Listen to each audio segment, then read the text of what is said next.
welcome back to PA Chalk Up. I'm your host Manny, and today we have Tom Blaney. Hi Tom, how are we doing? We're doing great. I always feel weird asking that because we have been speaking off camera. But for everyone that's listening in and perhaps don't know who you are, if you give them a little introduction on how you got to become a strength coach and be part of this industry. It's kind of a different approach. I went to school thinking I was going to be Jacques Cousteau, if anyone actually knows that far back in history. So I was going to school for marine biology. Decided that was kind of icky once I learned what hydrothermal vents had. They have basically monsters at the bottom of the ocean. So I started shifting over, hung out with the athletic trainer at the school I was at, and started doing a lot of human biology, developmental psychologies, all the stuff that kind of goes the ology of humans, immunology. So I got a really deep dive on that part as a bachelor's degree. Went into biotech for a couple of years, biomedical research, surgical research, so a couple different jobs in that area. Decided the lab's not for me. At times I sit there and go, I should have stayed there, but hindsight's always great. Went for my master's degree in athletic training. So that's actually getting the certified athletic trainer in the United States. So that's getting that education as well as human performance. So I kind of combined two master's degrees and got my master's. And right out of school, right out of there, got a job as an athletic trainer slash fitness center manager at the school I still at. That was 2002. And now I basically just run the fitness center and produce programming for 600 plus athletes and try to get most of them doing it properly. Nice. What is something that currently gets you fired up in this industry? Actually, what gets me fired up is coming in and working with the teams that really love to work hard. There's nothing worse than fighting with people to get them to do what is actually good for them. And I know that spans the gamut of every level out there. It's like no one, or I wouldn't say no one, but very few love the grind in the weight room to enhance their performance. But when I have those kids in there, no matter what level they're at, I'm at a Division III school, so it's very low. It's not, your big Division I, Alabama, those kind of big schools. So, level of play is a little bit slower or whatever, but once we train them and I start getting kids that, run a sub-4 pro agility, jump 35 plus inches, when we start getting those kids, it's like, hey, we're doing something right. They were just untapped. So I think that's when I get those kind of kids that just want to get better. Some will work hard and just never get better either. So there's always that, they're, and that's one of my philosophies is we're all athletes. It's just what level can we perform at? Yeah. So you kind of went from avoiding monsters on the ocean to trying to build monsters now. Well, that's kind of funny. I gotta see if this is still in my basement. But when I was a kid, I think it was first grade, we made a book that got bound and everything. And it was either Planet of the Muscle Men or Battle of the Muscle Men. So, I grew up in the Arnold era and all that kind of stuff in the 70s. And it was just, that kind of embodies in a way what I do here is, you try to build a monster who's, yes, bigger, but faster and stronger. So the faster has to be there. It's like I can make a big bodybuilder, but are they faster? But they're obviously going on stage for, basically a pageant to, win it who's biggest or who's best looking at that point. But they tend not to be that fast. So it's like we have to play with that. And that's, educating our athletes on that part, that's a huge portion too. We don't have a big budget where we have like a gym aware. Technology at this level is hard to come by because of budget. So really getting the kids to understand that and having some of them take a deep dive with me is always fun. You kind of said something that I kind of want to dive a little bit deeper onto. And because you are in a D3 school, you obviously don't get the same caliber of athletes that you do at like SEC or Big Ten. But you said something really interesting. And it's kind of like you're bringing these kids in and you're kind of searching for where the floor and ceiling is for them. Can you dive a little bit more into like how you try and search for their potential and try and get that out of them? I mean, basically, it's even with my coaching. I have a side coaching gig too that's virtual. It's the same kind of a philosophy. It's like, who are you right now? Who do you want to be? What's in your way? How are we going to fix all that? And if we start doing those bits and pieces, a lot can happen just by your mindset of where you are. And if you sit there and you say, for instance, I'm 56, it's like, well, I'm never going to do this again. And it's like, well, if I say that, I'm never going to do it. So instead of having that negative mindset, is where do we bring in a positive mindset and say, where can we go? What can we accomplish?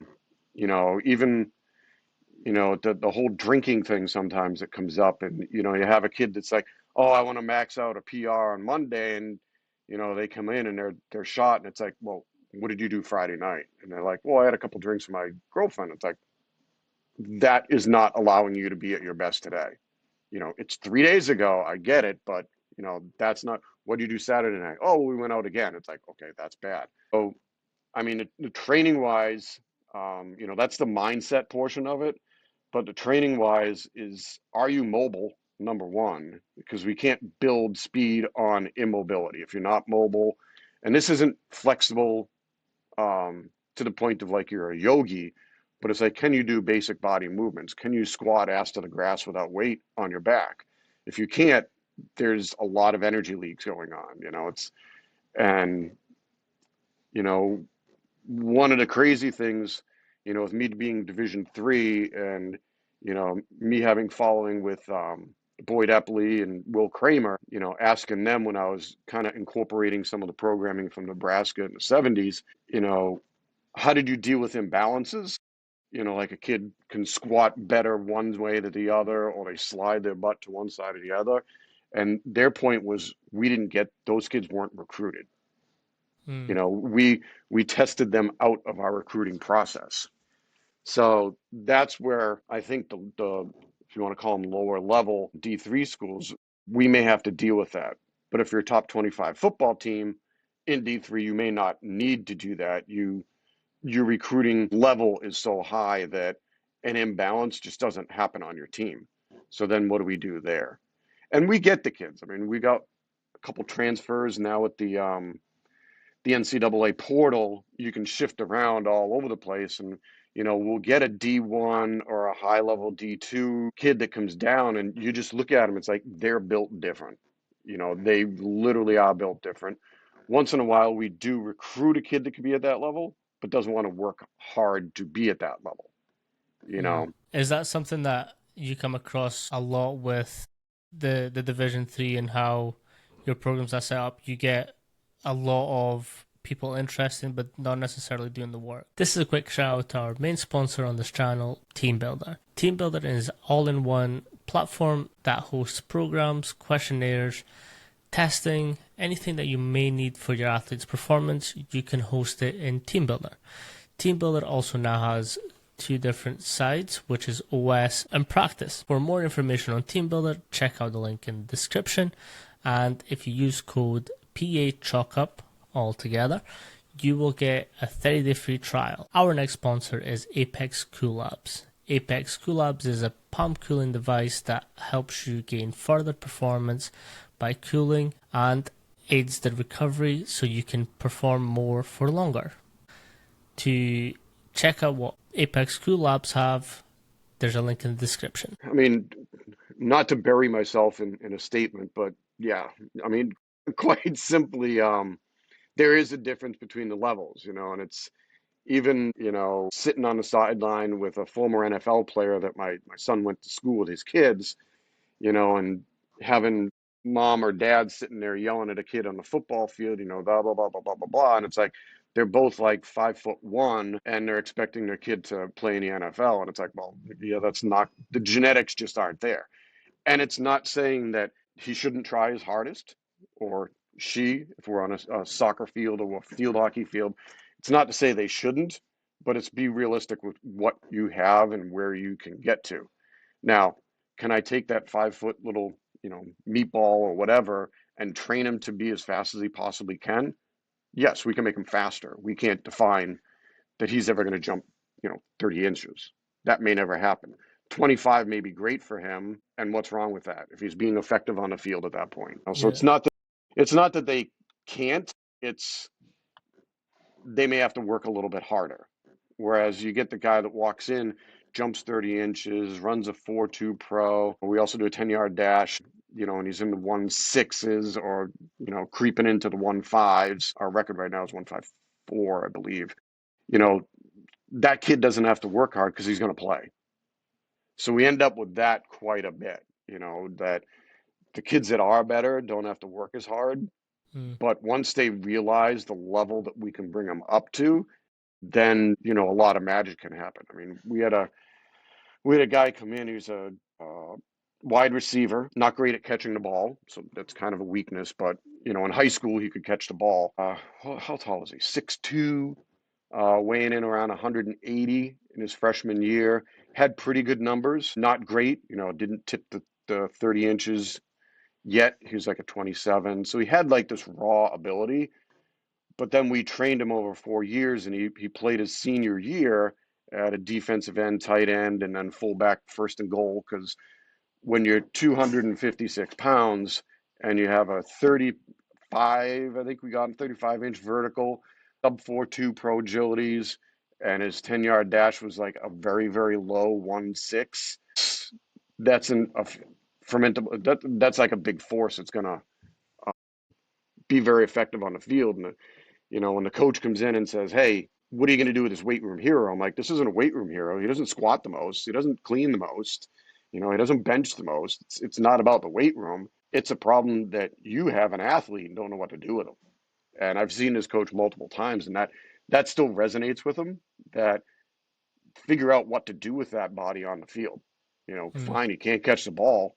Have him block shit. Have him get in the way. Have him chase the quarterback down. Holy crap, he's that fast that he can go around people.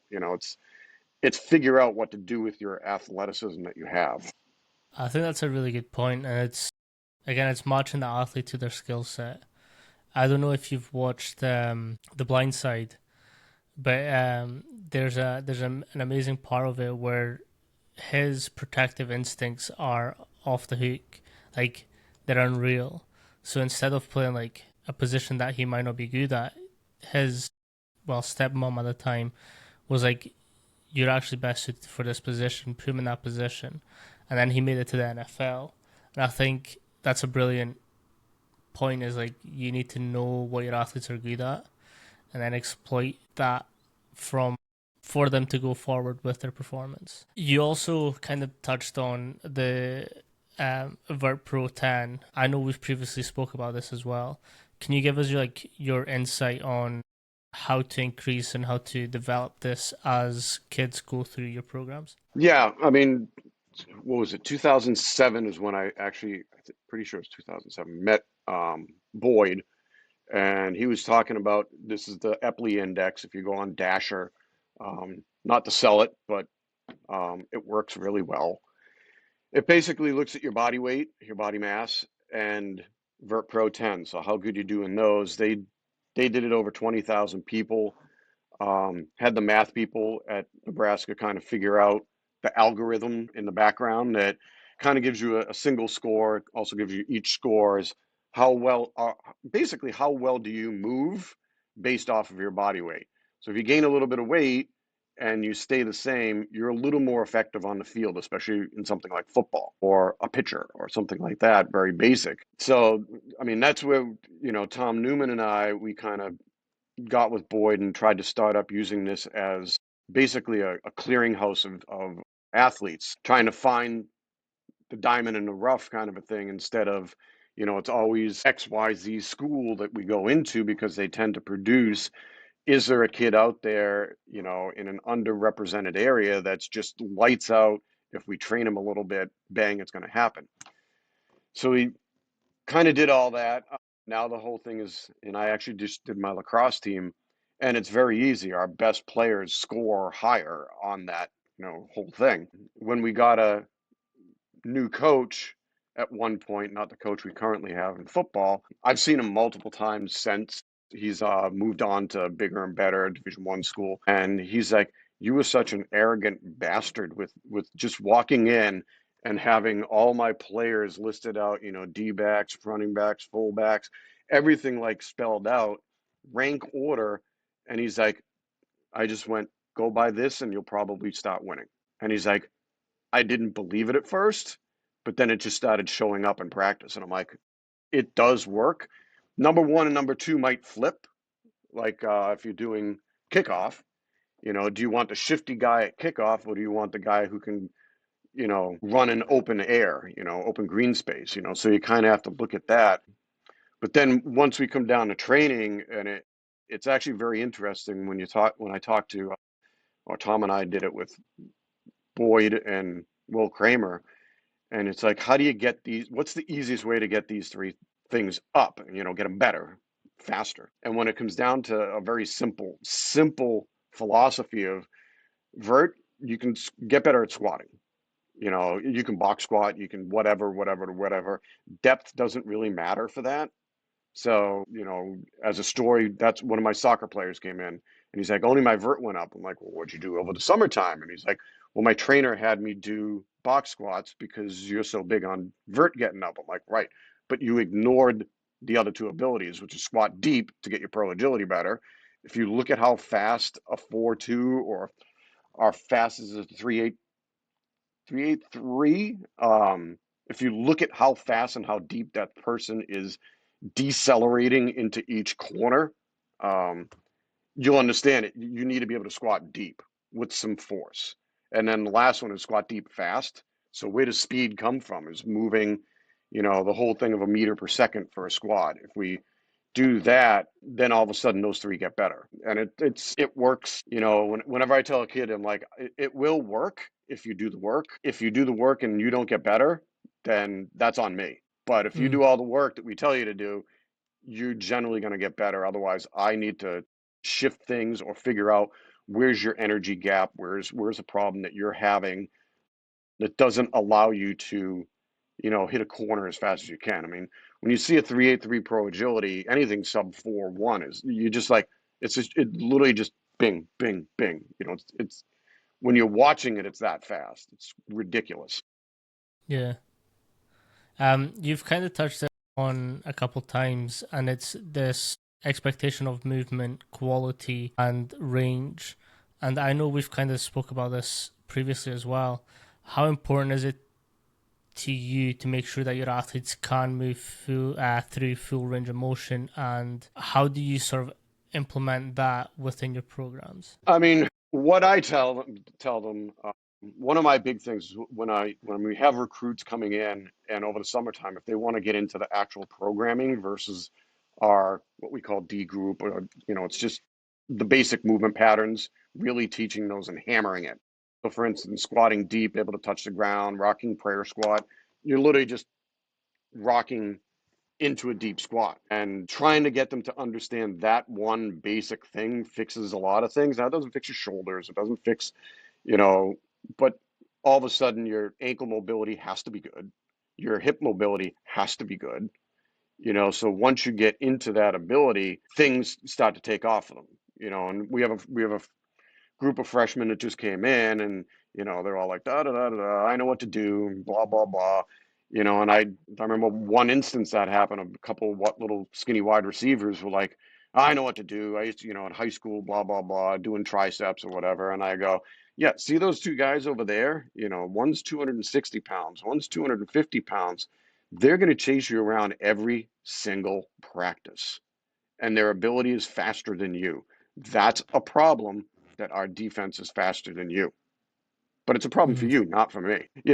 And I mean, the other thing is if I go into a deep squat, so ass to grass, elbows are inside of my knees, some people go, well, who cares? And it's like, I can garden in that. That's how I garden in my backyard. It's like kind of crab walk around, and if I get sick of it, yeah, I sit on a milk crate. But a lot of times that's what I show them. I'm 56 years old and I have better movement quality. I'm just a lot slower. At this point, I'm not breaking my records anymore. I can keep trying. I, if I try to run a pro agility, I'm probably going to pull something at this point. It's like, do I really want to do that? But to get their point, I show them some of my times, and I'm like, I'm better than half your team 15 years ago. Hey, you're still there though, still there. So obviously, me and Coach Newman speak quite often, and he was telling me something that I kind of want you to dive into. And unless you were at Salve, you probably wouldn't have been exposed to some of the programs that you put on. Can you explain the programs and the process that became so good for those programs? Well, I think part of it is just being hired into a D3 school and you're in charge. Whereas if I had gone somewhere else, would I be under someone else for a little while? Granted, I started in this industry, I was 33. So, but when I look back at that, is I look at this when I started in the industry. If I'm not getting someone better, what the hell am I doing?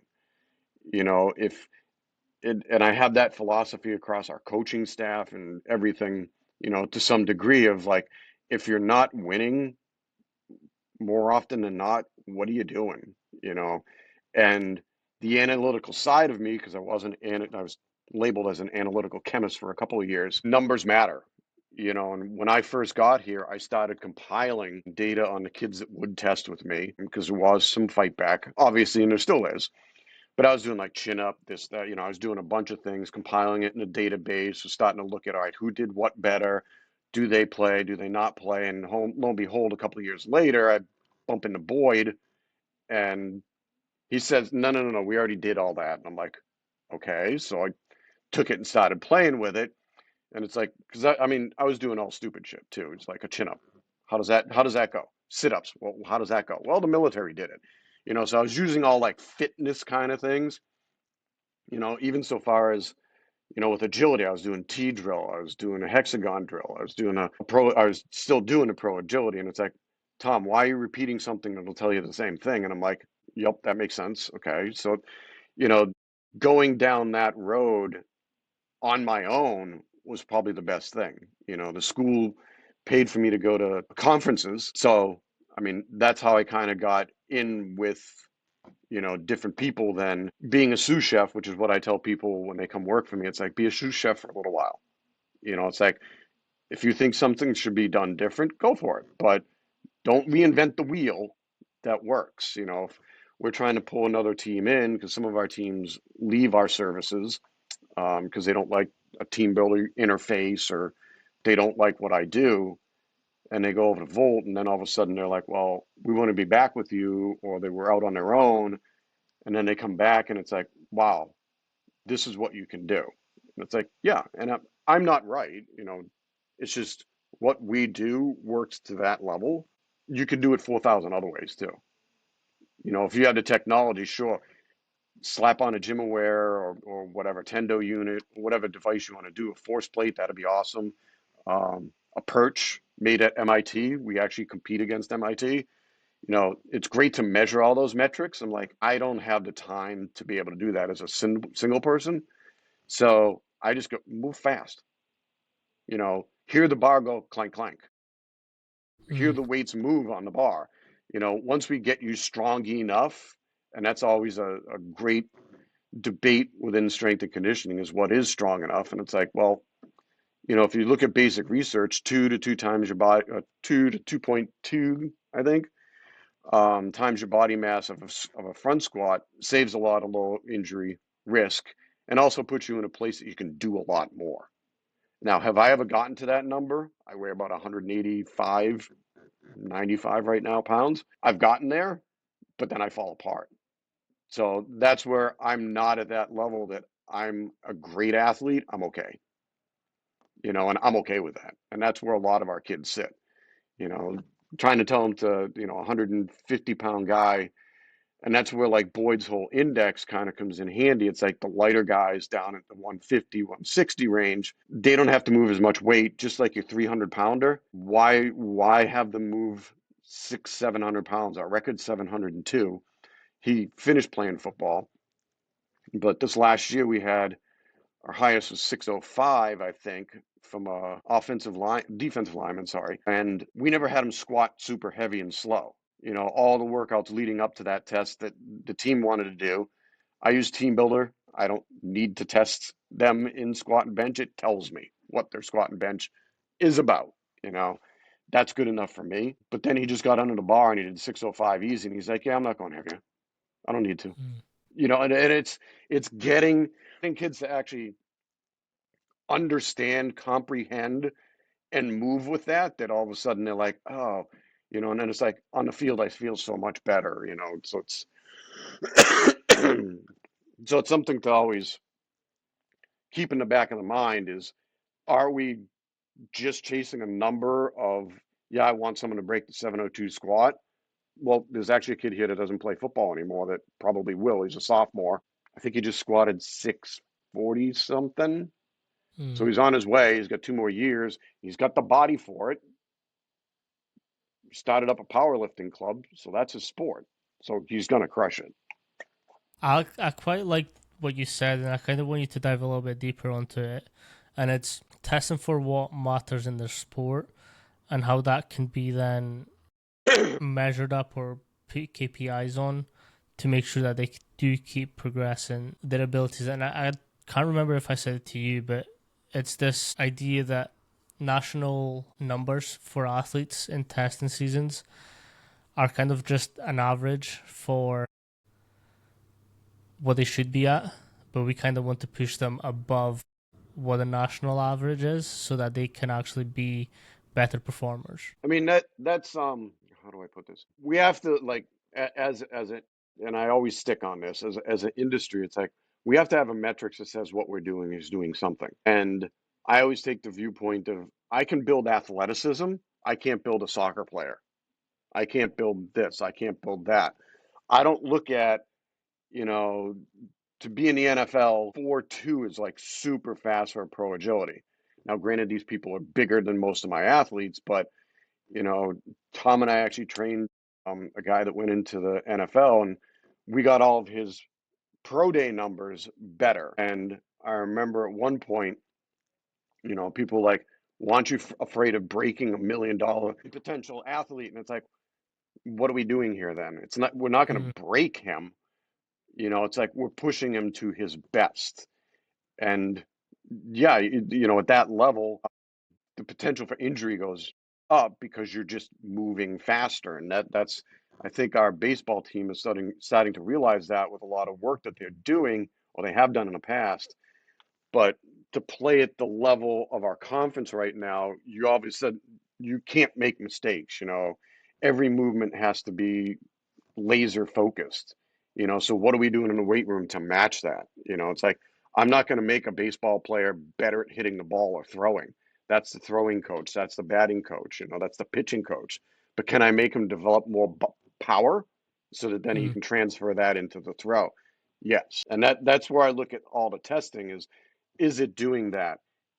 I when our previous baseball coach came in, we started doing, I do vertical jump with a paddle to touch. You know, I'm old school. I probably sit with Boyd.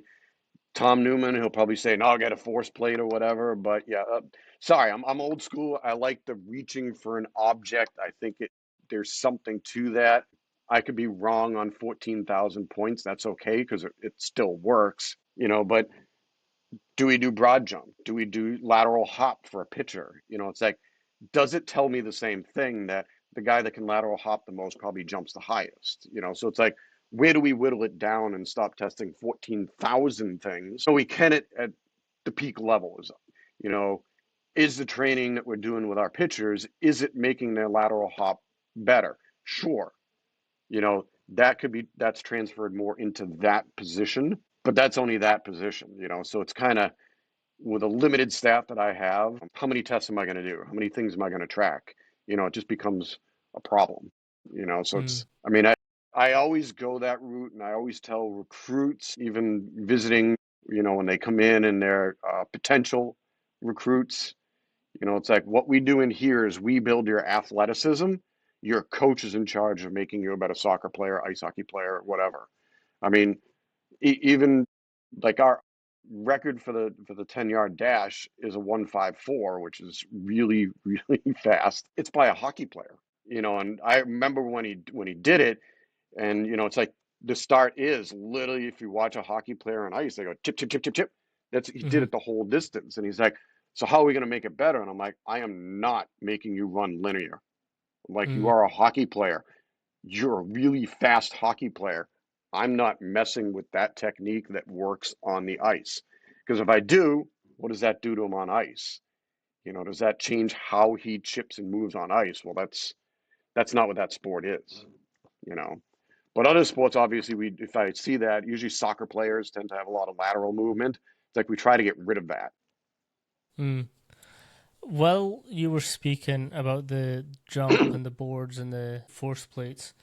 I had an idea, and I kind of want to get your take on what would be the pros and cons to doing it this way. But it's like, so the NFL has its They still your use the test. Vertec, I believe.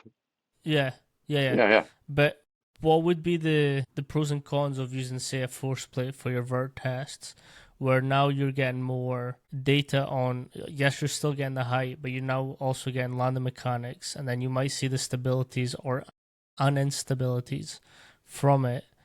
How how do you think that would impact the way that they move forward with athletes from then on? I mean, that is very important, is to be able to see that imbalance. For instance, when you see them jump and one leg kicks forward, it's like, all right, what's going on within the body? How do I get rid of that so that that's not an energy leak? You know, I think a lot of that with us comes if we actually video it or we actually pay Mm, attention to what they're doing. The eyes, the coaching ability is always there, but can the force plate give me something where I can rattle through 15 kids and do it? You know, um, can AI break down the movement pattern for me so I know what it is? Even though I tested, what was it, 2 weeks ago? Yeah, 2 weeks ago I tested 55 lacrosse players. So it's like I can't watch all of them. It's literally I'm just making sure, do they touch the line? Do they actually jump? Do they not follow on a 10-yard dash? That's most of what I can see. Now, sometimes I can see, oh, you picked your hand up, or you can see some of it, but can a video and an AI do even a better job than, say, a force plate of picking stuff, imbalances up? Because you can say, "Ooh, this is perfect," but that then goes back to that hockey player. It's like, well, is perfect in our eye the right thing to do? mm, So that kind of goes back to, well, you still need to be aware of what sport they play, and making him a more linear runner is not in the best interest of his sport. When he knows he needs to develop power, he just went chip, chip, chip, chip, chip. It's like, and it worked. Because I still remember saying to Isaiah, I was just like, I'm not doing anything to fix your running technique. You're a hockey player. mm, But that's where it's like you gotta be aware of what you're measuring too. So, mm-hmm. imbalances are great. They're sometimes hard to fix. They're sometimes very easy. Finding kids that tend to lean towards one side, it's like, well, if you pull them into that dysfunction with a band, then have them do that activity, they actually correct it without you going and say, all right, what muscle group do I need to fix? As an athletic trainer, I was taught, oh, we got to work on this muscle. Whereas I'm more focused in, as a coach, as how do we make the motor pattern work better versus, well, I got to make that muscle activate. Well, it's very easy to pull them into dysfunction, make that muscle activate, and then their imbalance disappears in a couple of weeks. Yeah. On that, I think I've spoke to Tom about this too, and like, what is a comfortable? We'll put it in a box, kind of. What is an acceptable percentage of asymmetries before you get a diminishing return on technique for their sport? I think that goes into how fast you want to be. Less is better in that, as far as asymmetries, less is better. If you can test, like the timers I have for pro agility, you can get the, you know, first cut, second cut. So the first turn, second turn. You can break it down. I've stopped using that because it's just data overload for me Mm, as a sole practitioner most of the time. And realistically, you find that asymmetry in other movement patterns or movement, like a squat or how they clean or stuff like that, is where do we find the breaks in, their ability. One kid I was trying to get him is a baseball player, and we used the metabolic circuit that Boyd talks about a lot. And we did that and kind of approximated him, back when I was using a lot of video analysis and making sure his squat was at a meter per second, making sure movement patterns were great, blah, blah, blah. His vert barely moved, but his pro and 10 he almost broke both records, but he was off by like 100th of a second. He thought he broke both of them, but I had to tell him, no, no, the record's a 100th of a second less than what you did. And that matters. It's like, doesn't matter on the field. Heck no. But, it's like, what do you start looking at is all of a sudden you go, okay, what injuries did you have in the past? And, he had a high ankle sprain on both ankles. So that obviously created a lot of stiffness with his ankles. So we started working on that, but then he got in season and started playing again. So, baseball beats you up when you have whatever 40 plus games that they go through. Having asymmetries, that's why you're in D3. That's a big reason why. It's either that or you don't want to work hard. It's because even at Division One, whether they're just pushing them hard, you know, are they pushing to get the 39-inch vertical? That I think our record's 39 and a half. Are they pushing someone to get that, or are they good enough to play at that level that they're lights out? And you know, and I'm not saying damn on anyone, but it is something that I look at here is we get kids that come in that can do something like that, and they don't want to work hard. So if I push them too hard, they check out. So I have to manage that psyche a little bit different. We had a wide receiver come in from a D2 school, 210. How tall was he? 6'4", really good athlete. You could just see it by the testing and all that kind of stuff. And he's like, Tom, if when we were going through the metabolic circuit in the spring, he's like, I don't want to get bigger because then I'll be a tight end. I'm like, yeah, but you'd be a damn good tight end. He's like, but I don't want to. So if I had to deal with that and say, well, he's going to be lights out. He never ended up staying here, but that's beside the point. But it's like if he worked hard, he probably would have changed position because I would have got him up into the 250s. He's like, even one of his friends from high school said, yeah, the minute he starts working out hard, he just puts on mass. I'm like, oh, that's That's a a dream. great problem to have, It's like, but if the mindset is he's a wide receiver and that's what he does, and we put him at tight end, it's like, does he check out and not play well for us? So it's really, you have to play with that psyche as much as I have to change their mindset that they need to work hard, they need to do this, they need mobility. Once in a great while, I get to have to deal with that other problem of if I push him too hard, he's going to check out. So I think that happens sometimes at differing levels because, I've seen it a couple of times. If I push that person too hard, I mean, that happened. Tom would remember when we brought Max Schubert to the NSCA's summer conference. It was in Orlando, and they had the NSCA index. So it's basically the Epley index with a hang clean in it. And the kid that we trained won, but he was one of those kids that came in. He could have played Division 1 football, definitely at a lower level, if not up in the bigger ranks, maybe. But he didn't want to work hard.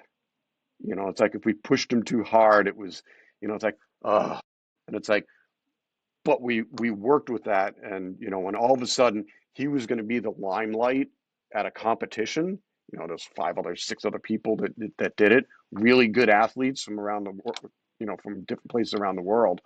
But we were just like, we had to toy into that mindset of, I'm going to be in the limelight. I need to work a little bit harder because these kids are going to be working hard on the other side, and I think hang clean was when he won, when he just, putting weight on it. And, I just looked at him like, do you want to put more weight on to go back and forth? And he's like, no, I'm good. But he repped it out, he got like 8 or 9 reps or something. And it was just like the whole crowd, he's like, even today talking to him, he's like, that was one of the best experiences of my life. Not a touchdown, not a sack, not anything within football. That was. So it's like we had to dive into that mindset of him and really kind of pull that out and get him to work hard just for those 3 tests. I'm like, Those three tests. So we literally whittled down his training during the lead up into that to just those three tests to get better, which is what I do all the time, anyways. How do you how do you go about trying to understand what actually matters to them and then not trying to push them over to that limit of actually now this is too much and I don't want it. So as an introvert, most of the time, um, I tend to sit back and watch.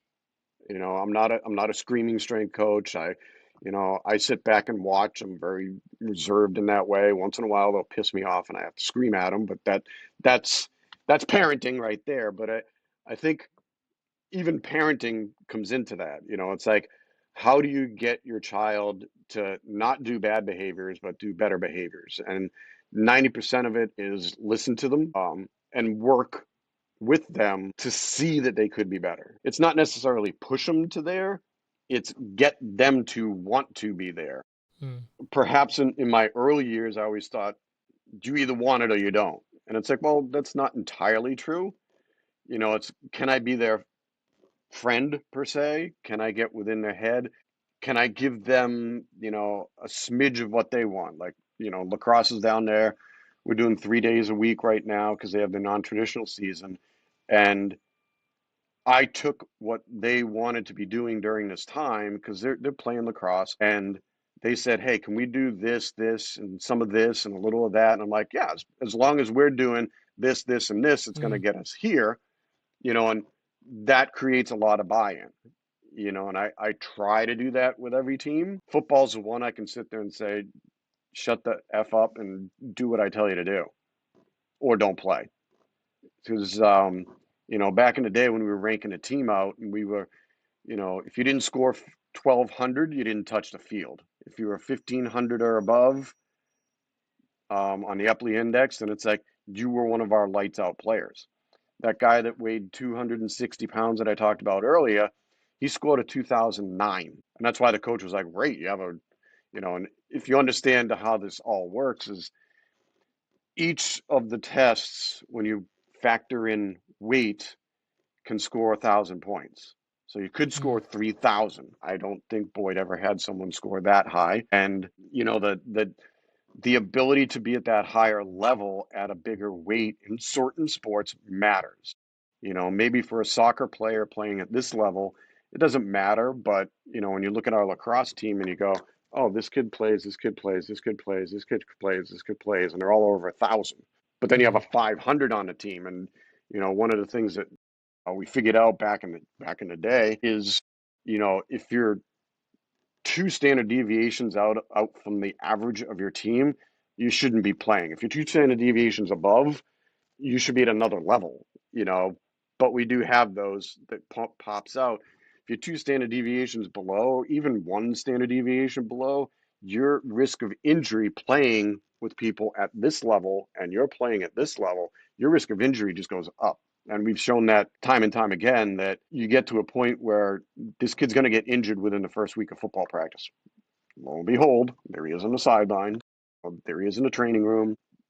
It's just interesting to toy with, the different levels and just digging into that mindset and trying, even a 500, we could get him to 1,000 if he's totally untapped as far as Mm. ability, but it might be that he needs to gain like 30, 40 pounds, you know, if his body can handle it. Realistically, they just may never touch the field, which is okay. You get a jersey, you get to hang out, you're kind of cool, one of the cool kids on campus or whatever.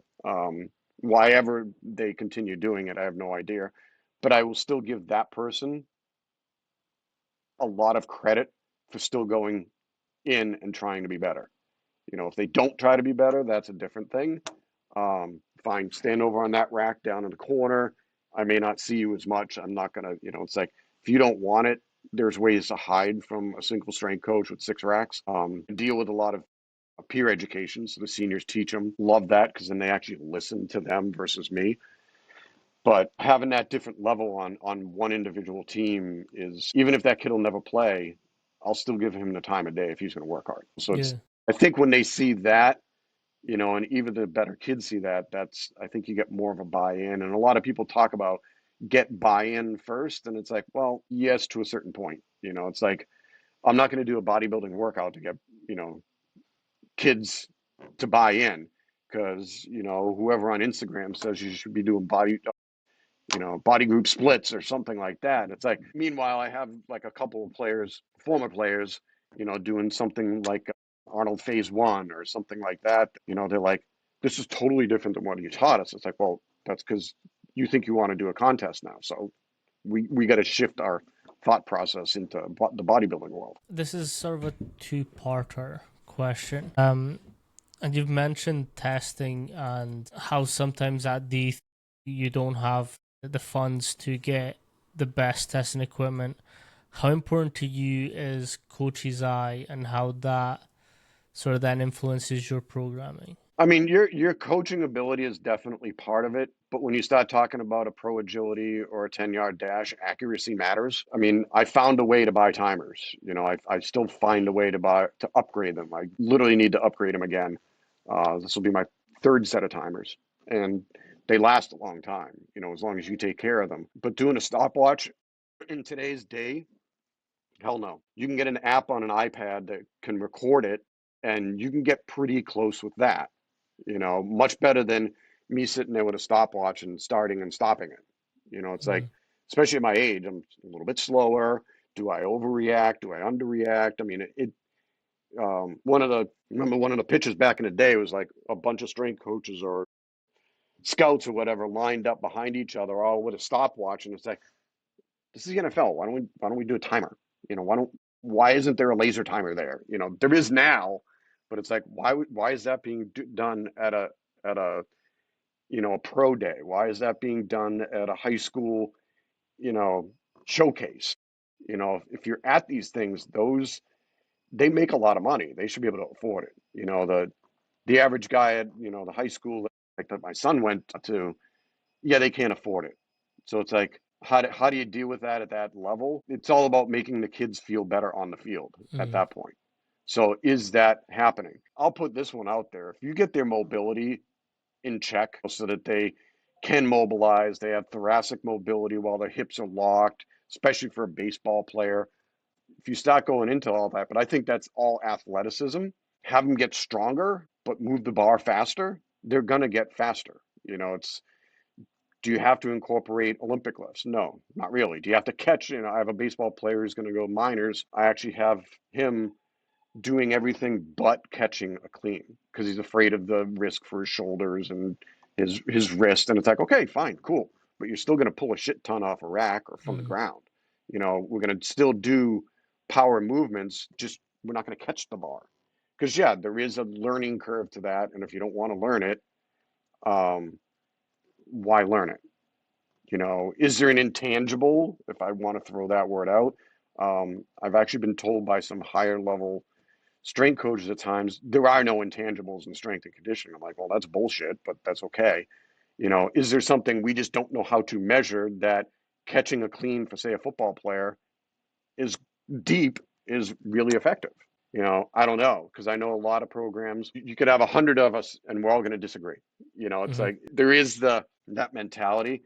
I think the biggest thing that comes out of everyone that does this as a career is you got to move the weight fast at some point in some way, shape, or form. Whether it's you're doing lighter weight or whatever. That's what I tell our football team is like when we go into our hustle, we're not going off of our 1 rep max. It's calculated. We're backing up 75% and then backing that up about 5% so that you can move that bar fast. And they're like, but my max won't go up. And it's like, no, it will. And that's where the 605 that I talked about earlier, that's where that came out. And he was just like, yeah, I'm not going to do more. And it was just clean and crisp. It wasn't a powerlifting grind out the weight. If they want to do that, by all means, we'll do that. But why do I need to do that? Mm. It's not that important that they can grind out because he probably could have gone 650, 670, 680, somewhere in that range and been very close to our record. But he was like, yeah, no, I'm doing this for football, not to be a power lifter. So it's Yeah.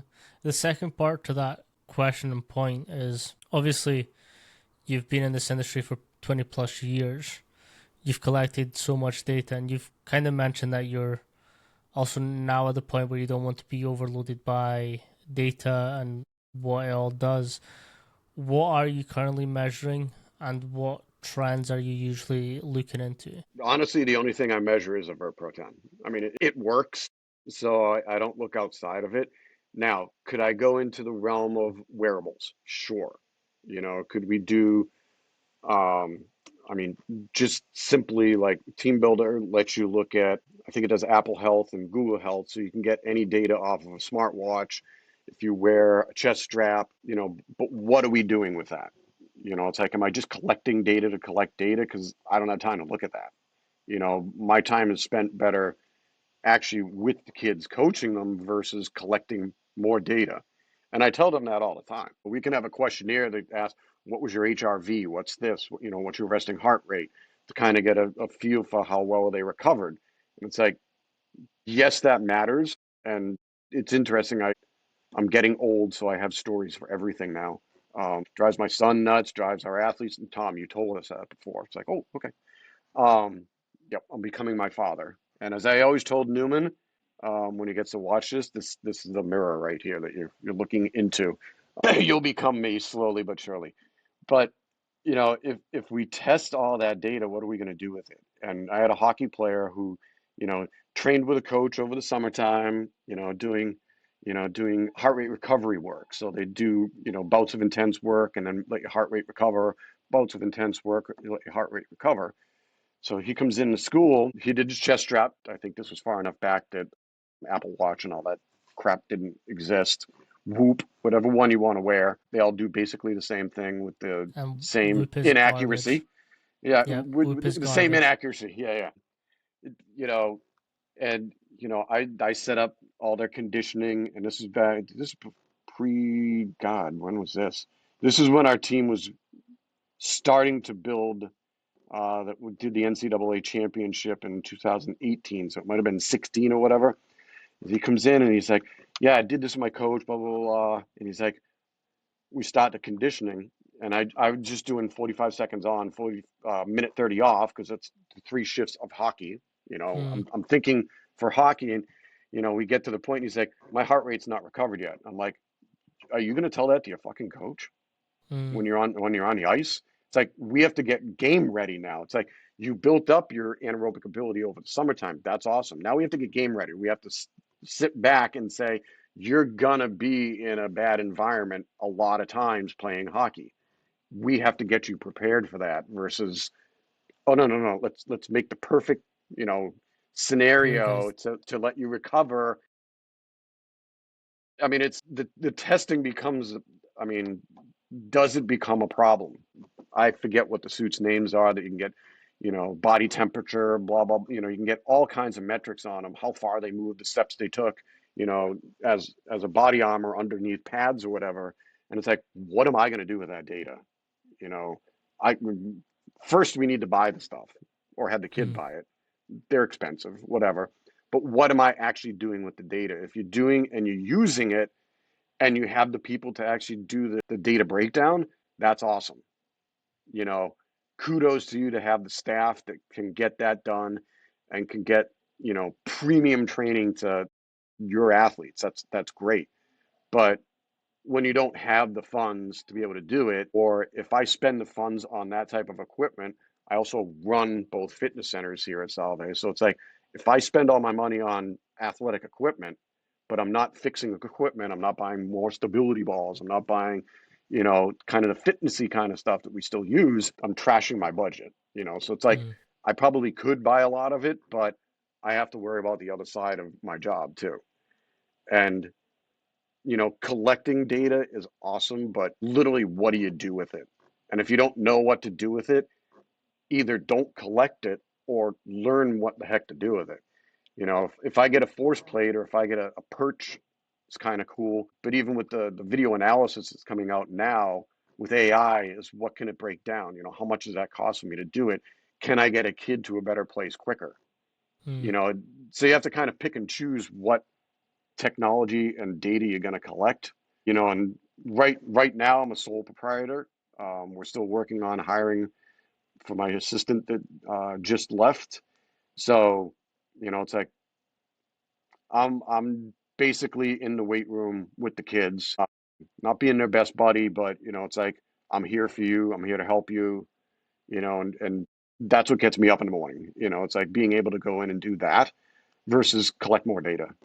Mm. I kind of shifted out of analytical chemistry because I mean that's all that mattered was testing, was developing novel tests with like ELISAs and Western blots and all the chemistry stuff. So it's like I've done that. Sure, it'd be great, but you know if I had a staff of six, sure, then I could be the overlord of data and just make all my minions kind of collect data for lack of a better term of what your assistants are. When, again, you've kind of mentioned it a couple times, when you do draw a lot from Boyd and Kramer,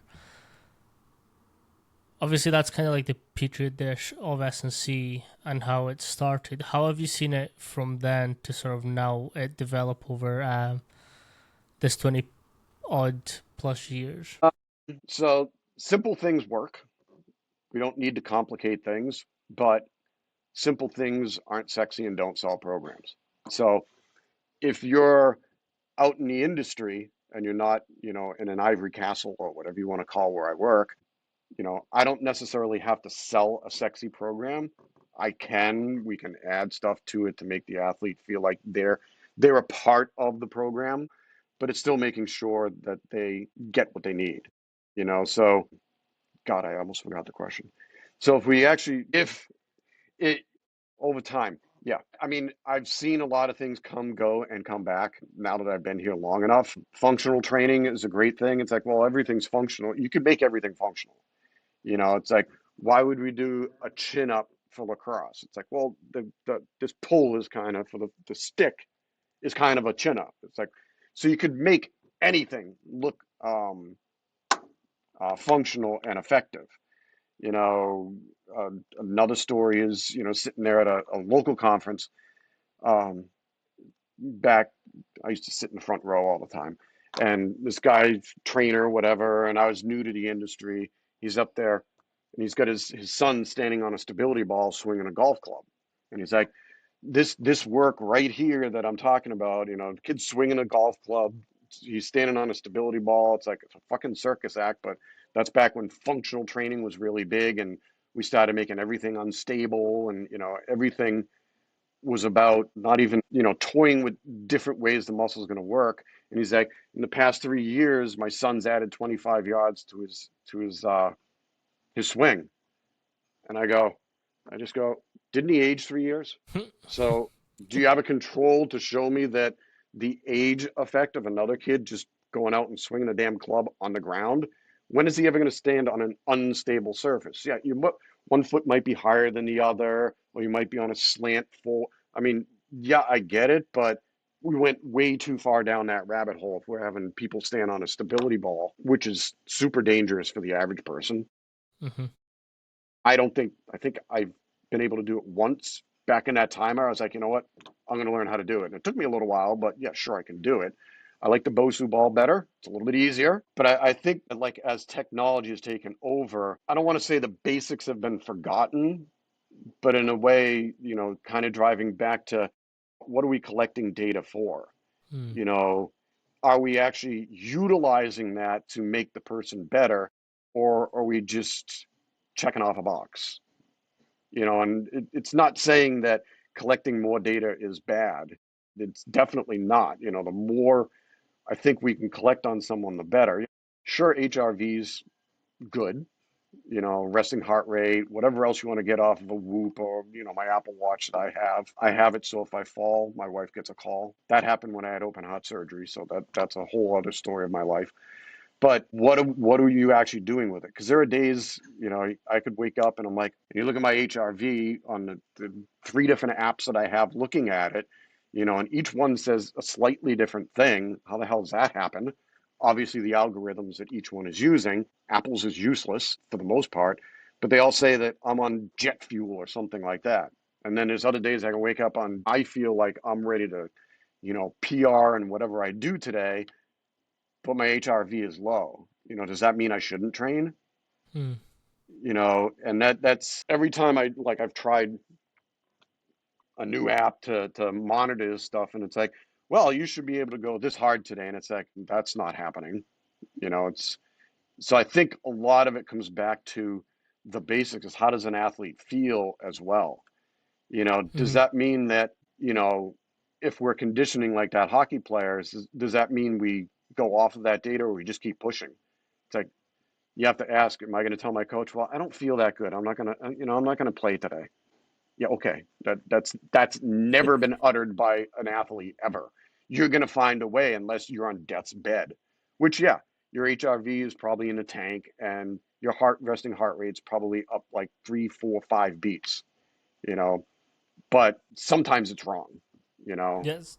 So I always find this HRV conversation really interesting. I had Mark Altini in the podcast who does a lot of research for HRV. I think he did Aura and he did Whoop as well. And he says like people can watch this back and see the whole episode, and you're better to just get a chest wrap and sit up in the morning, measure your heart rate, and check where your HRV is, because like your HRV isn't going to improve or decrease how people think it is. Like he said this, so look at your HRV as like a single line. It can't really be increased. Your where you sit in it can fluctuate depending on each day. And even then it's not a great measure to base your performance off. It's just metrics. Like some days you're going to feel super good, but your HRV is going to be terrible. Does that mean that whole day is a write off? No. You just have to train to how you feel. And I think one of my biggest takeaways from that episode was keep a record of how you feel with however many hours of sleep or however recovered you may feel like you are. Base your training on that, not necessarily a metric that can fluctuate depending on if you drank a beer or not. So it's this idea where people are looking at numbers in these companies for the answer to where their performance should be and is, and having a little bit more autonomy on what they can and can't do. And again, your body's going to tell you, hey, today in the day. Right. But your heart rate, sorry. That's where I kind of come to the basics work. It's like, but the flip side of that is some people don't know what hard is. Mm, I mean, that happens often. Some of the teams, some of the athletes I've worked with, their programming was going off of their rating of perceived exertion would actually change their number, whereas TeamBuildr, I basically just have it either goes up or down based off of your last set. So it's like if you hit your number for that set, your weight will go up. A lot of them never know what hard is, mm, until I stand behind them and I'm like, you've you've got like a lot in the tank. Let's put some more weight on. And they're like, well, that's heavy. And it's like, well, do you want to be a better athlete or are you afraid about it being heavy? I'll say that happens more often with female teams than male teams, but it does happen on both sides quite a bit.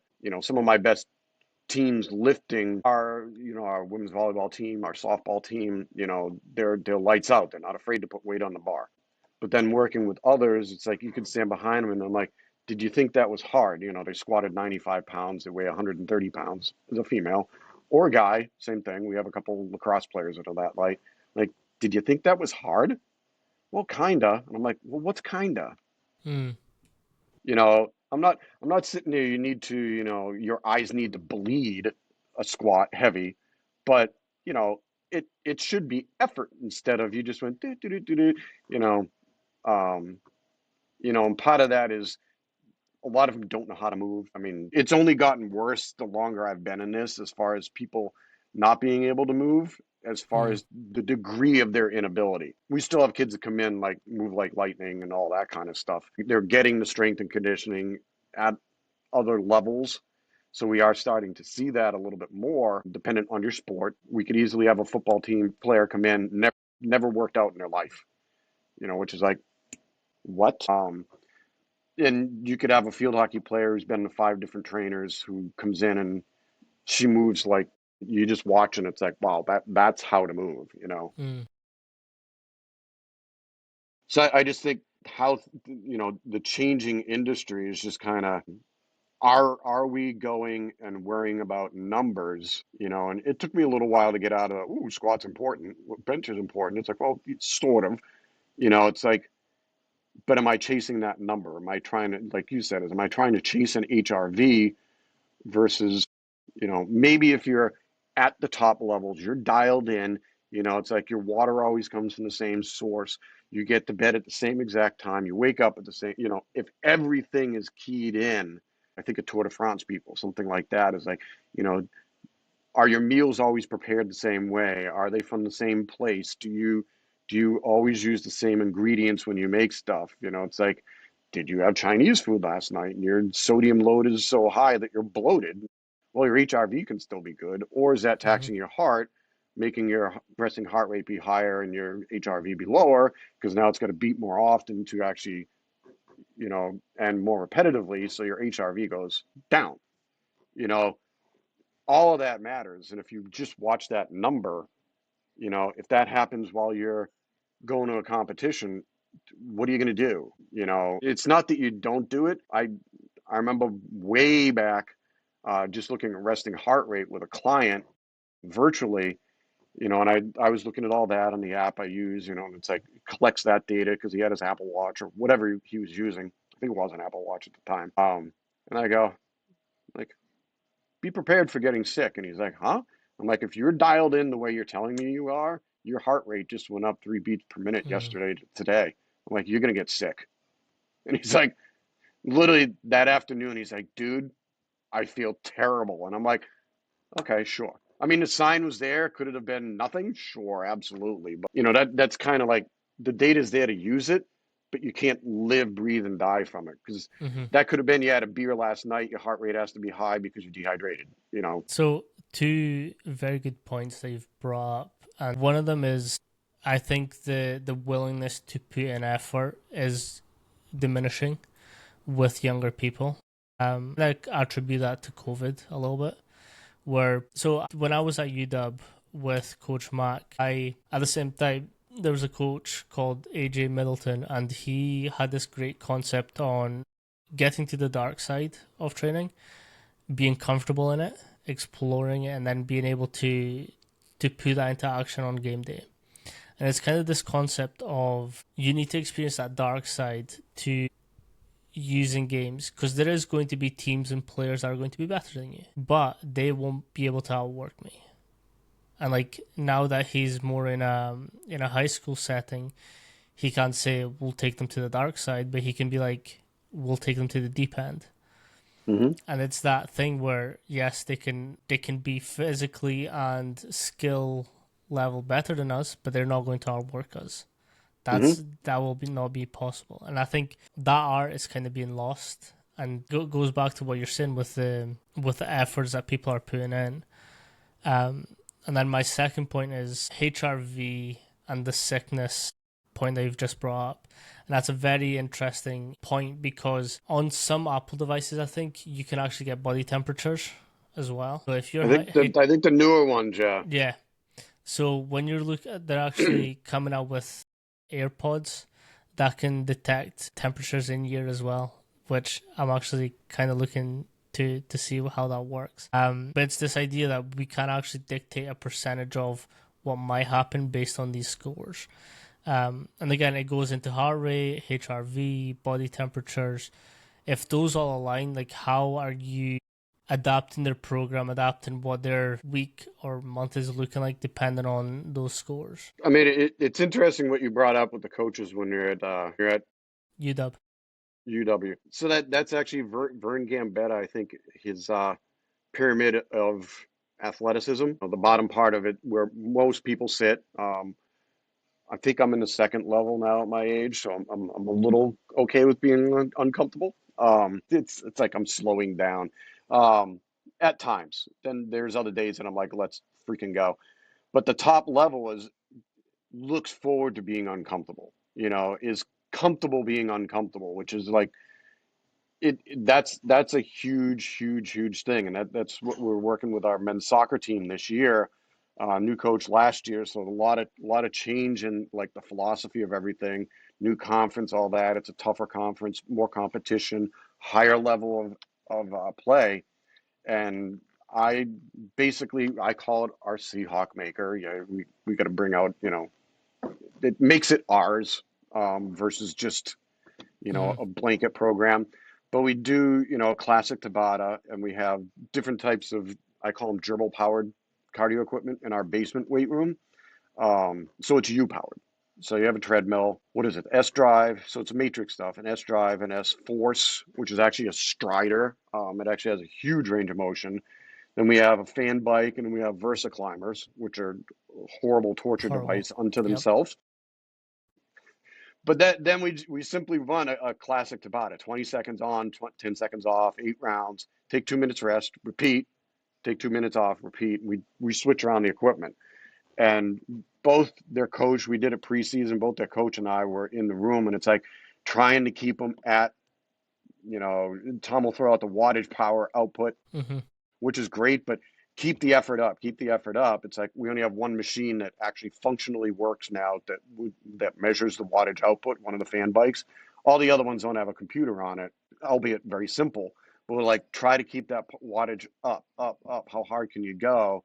And that's how I'm actually doing my 2 hard days. I'm actually doing that so that they see me doing it, and I'm Mm. recording my power output for each one and trying to keep the power output. Granted, it's kind of low, but can I keep that power output for all 3 bouts at that same bout as the first one that I tried, big quotations there, to go as hard as I can, you know? So I think when we look at that, it's getting them to push beyond what they thought they could do, Mm. and then having them track that and then say, all right, next week you're going to make the suck more, because we have Gordon coming up, or we have whatever team we're playing next week on Friday, Saturday. It's like we have them coming up on Monday. Were you better than you were last Monday? If you're not, what are we doing? And we're trying to build that work capacity into them. And like even getting it done, I think the first time we did it, we did one Tabata, and they're like, "That's the worst thing I've ever done in my life." And I'm like, "Oh, Yep. wait, wait, it gets better." And going back to collecting data, could we collect the data? Sure, but how hard can you go today? Because you know what, when you play on Saturday, whatever you did Thursday, Friday makes a big difference. So if you scoot up your diet those days, why are baseball players so ritual with what they eat? Well, there you go. It matters. And when you're dealing with that level of play in the MLB, it really matters, to get our kids to understand that we need to push hard no matter how we feel, because are you going to play and not play hard? Well, guess what? There's someone else that coach is going to put in for you. If Mm-hmm. you feel that bad, don't even play. If you can't give 100%, don't play. You know, but I think a lot of times at this level, 90% of, if someone goes at 90%, which is technically to a strength coach, a huge drop, you know, that may be better than the 4 other kids that are below him. So it's like that level of play, he still has the ability, even though he's going at 90% or even 85%, where you and I would say you should rest. If we do a simple thing like test vertical jump before a workout, and you're at 90% of your best, it's like, yeah, you're on a recovery day, man. It's Mm. just like go take a nap. It's like your ability is so far off from what you can do. We're not going to get a training effect. Why bother? You know, Go take care of whatever is bothering you. If you have a cold, stressed out from finals, whatever that is, go take care of that. And I think like that was always my when I hear like Division 1, and I may be completely wrong on this, need to schedule in off weeks, and it's like, well, I don't, but I also tell the kids, I'm like, if you feel like crap, take a week off. It's like you're not getting a training effect if you're just going through the motions. And 1 week off from training isn't going to make a difference at this level at all, if at any level. That's quite interesting. So why do you recommend them not go through the motion just to get some at least some stimulus through them? Well, all right. Time off is a little bit different. It's like it's not. It's kind of work on what can we work on at that point. Your mobility. Hey, let's work on that. Let's work on, if you throw out the flexibility term, some people get freaked out about that one. But are we working on? We can work on those qualities to help you feel a little bit better. That would be an active recovery day versus time Mm. off. I mean, if you're sick, you're sick, obviously.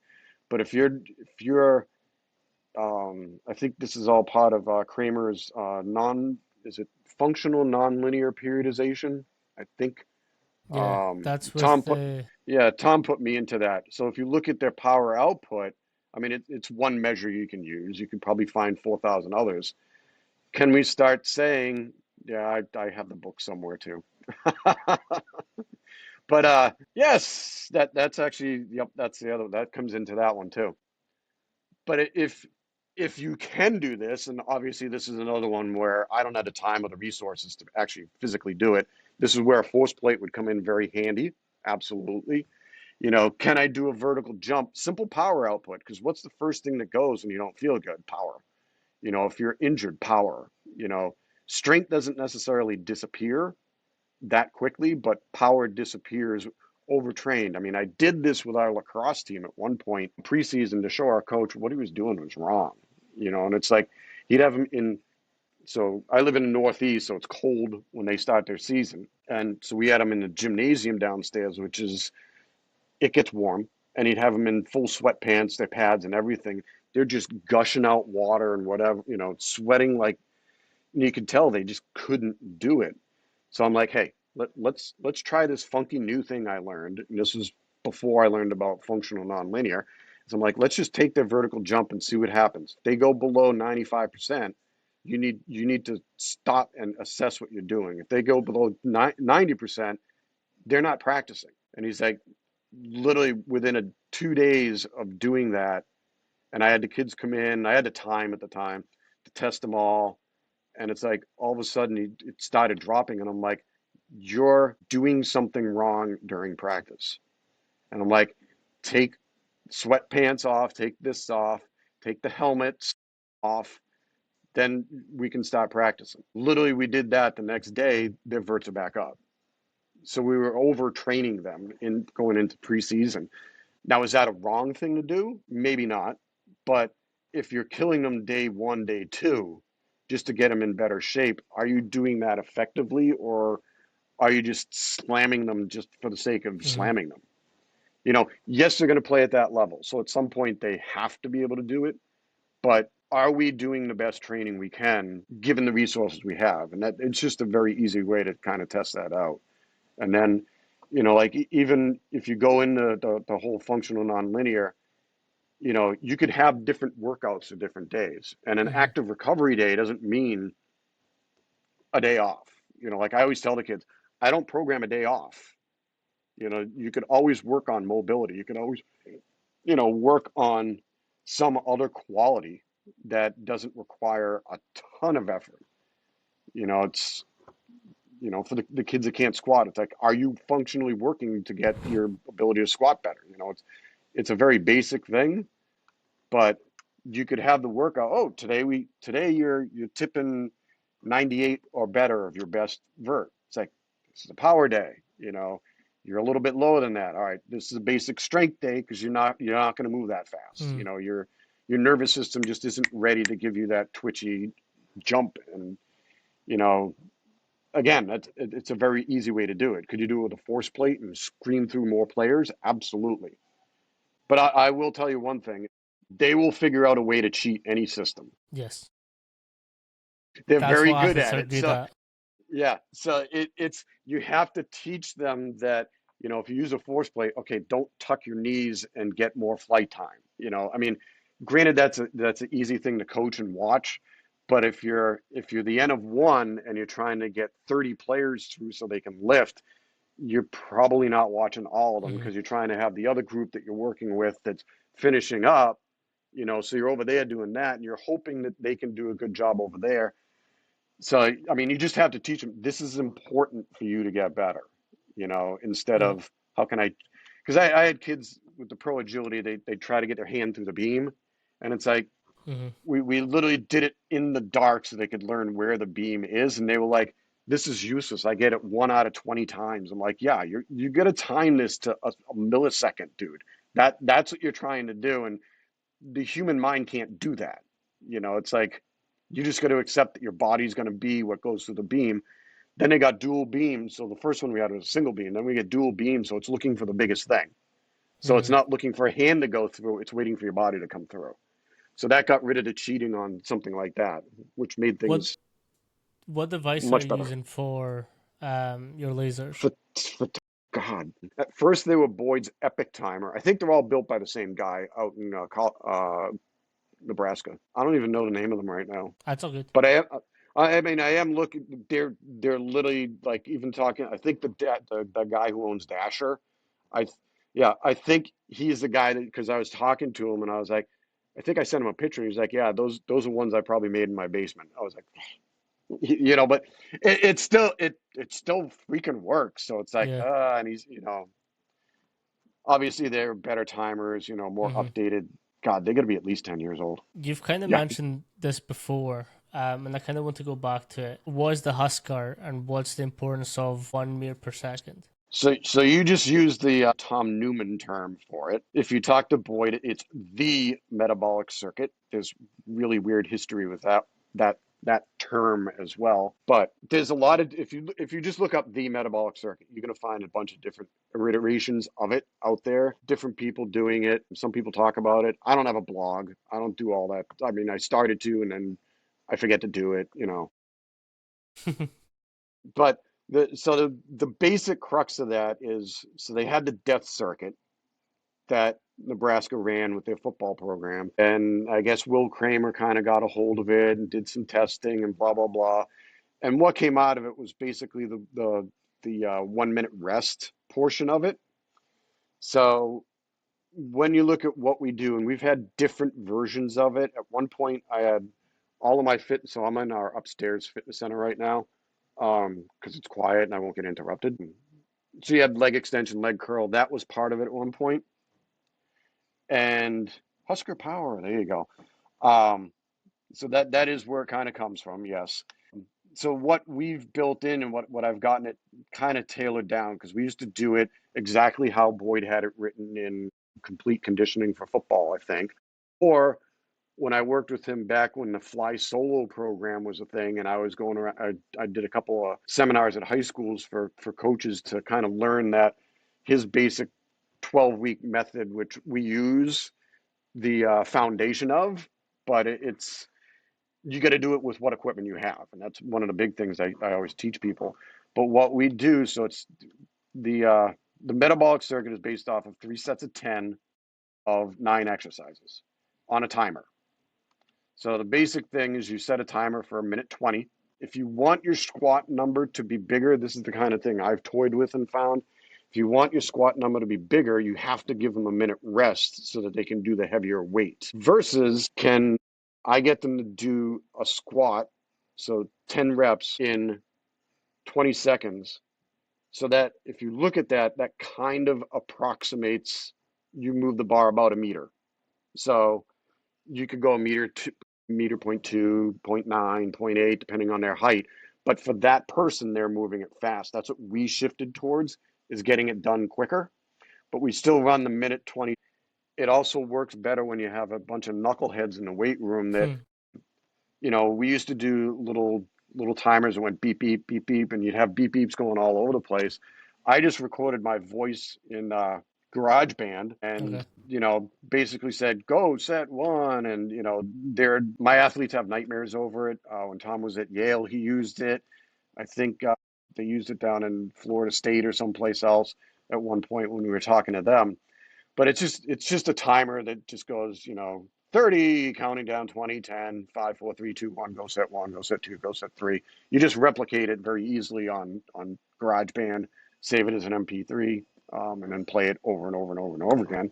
But that's the timer that just tells you you're doing squat 3 sets. So everything's 3 sets of 10. The way we do it is squat, RDL, one-legged explosive step up. So you're on a box that your thigh is at, you know, parallel to the floor. If you're deeper than that, we don't want you there just because of that type of movement. Then we go to bench. My God, my brain's going dead on this.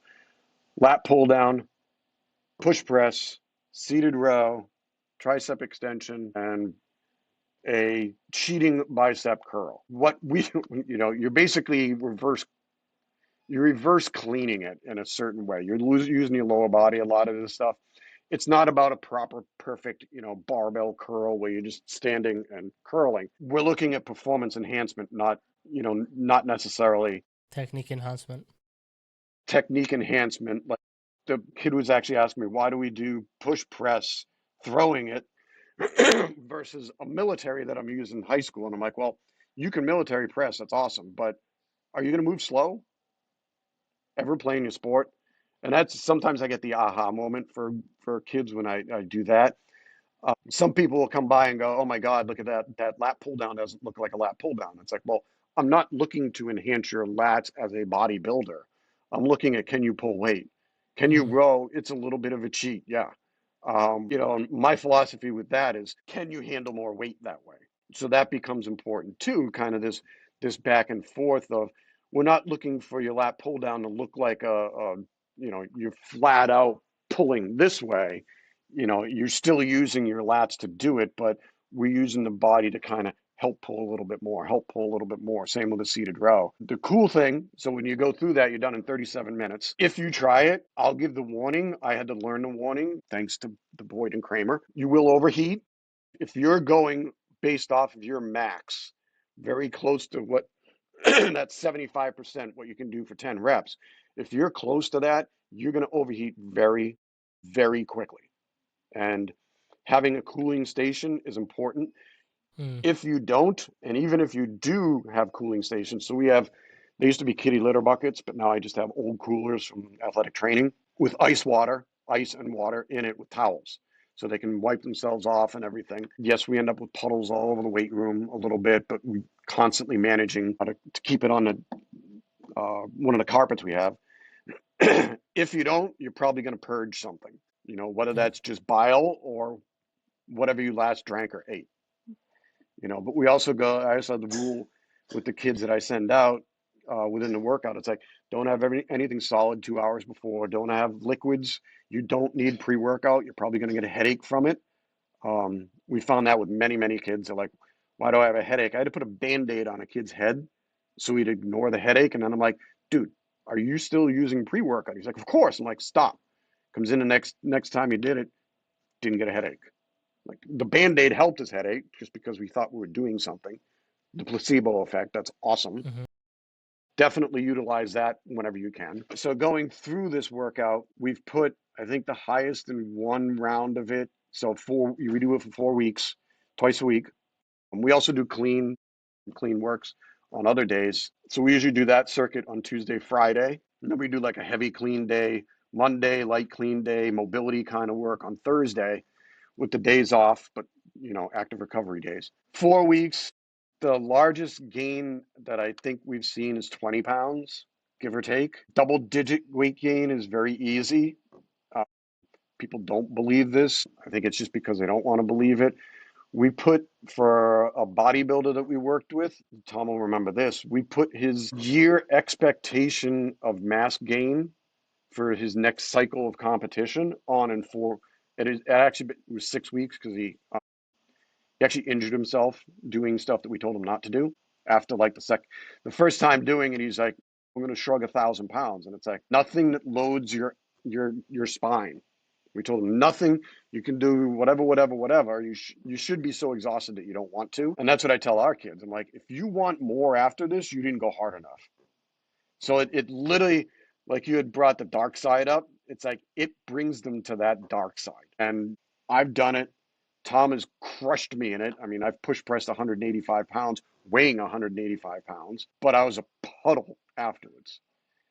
So knowing how to get to that point, I think this is one of the best things out there that teaches it. That Tabata cycle does a really good job as well. And we do have I've put together a couple others that the kids are like, this is worse than Husker. And I'm like, it's a little bit different. It's just a different way of doing it. But Mm-hmm. once you're able to tap, and that's what I tell them, we're, you know, definitely for female teams, we're not putting mass on, we're enhancing your lean muscle mass. We're enhancing its ability to do more, to work harder, for your work capacity to be higher. And our teams that love doing it, the people that really push it get a lot out of it. The people that kind of go through the motion, they don't get a lot out of it. Hmm. But that's true of any program. So you bring up a really good point, and it's something that I think we're fixated on a lot currently.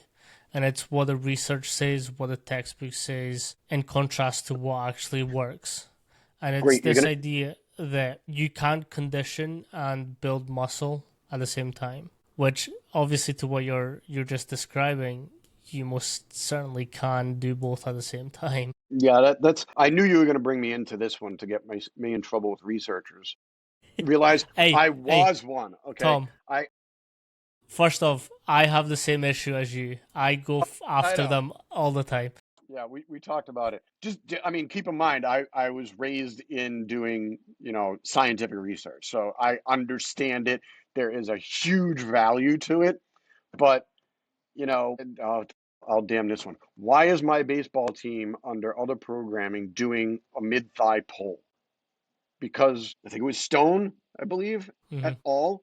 Found that those stronger in a mid-thigh pull tend to be better athletes. Well, no shit, you know. But why are we doing something that was easy to record and measure? Because it is, you just put transducers under, have them pull it into a rack, and who can apply more force? Well, I also look at it as I go back to grip strength and baseball players. They tend to have good grip strength. Let's work on grip. It's like they have a better grip than the average person because they play baseball.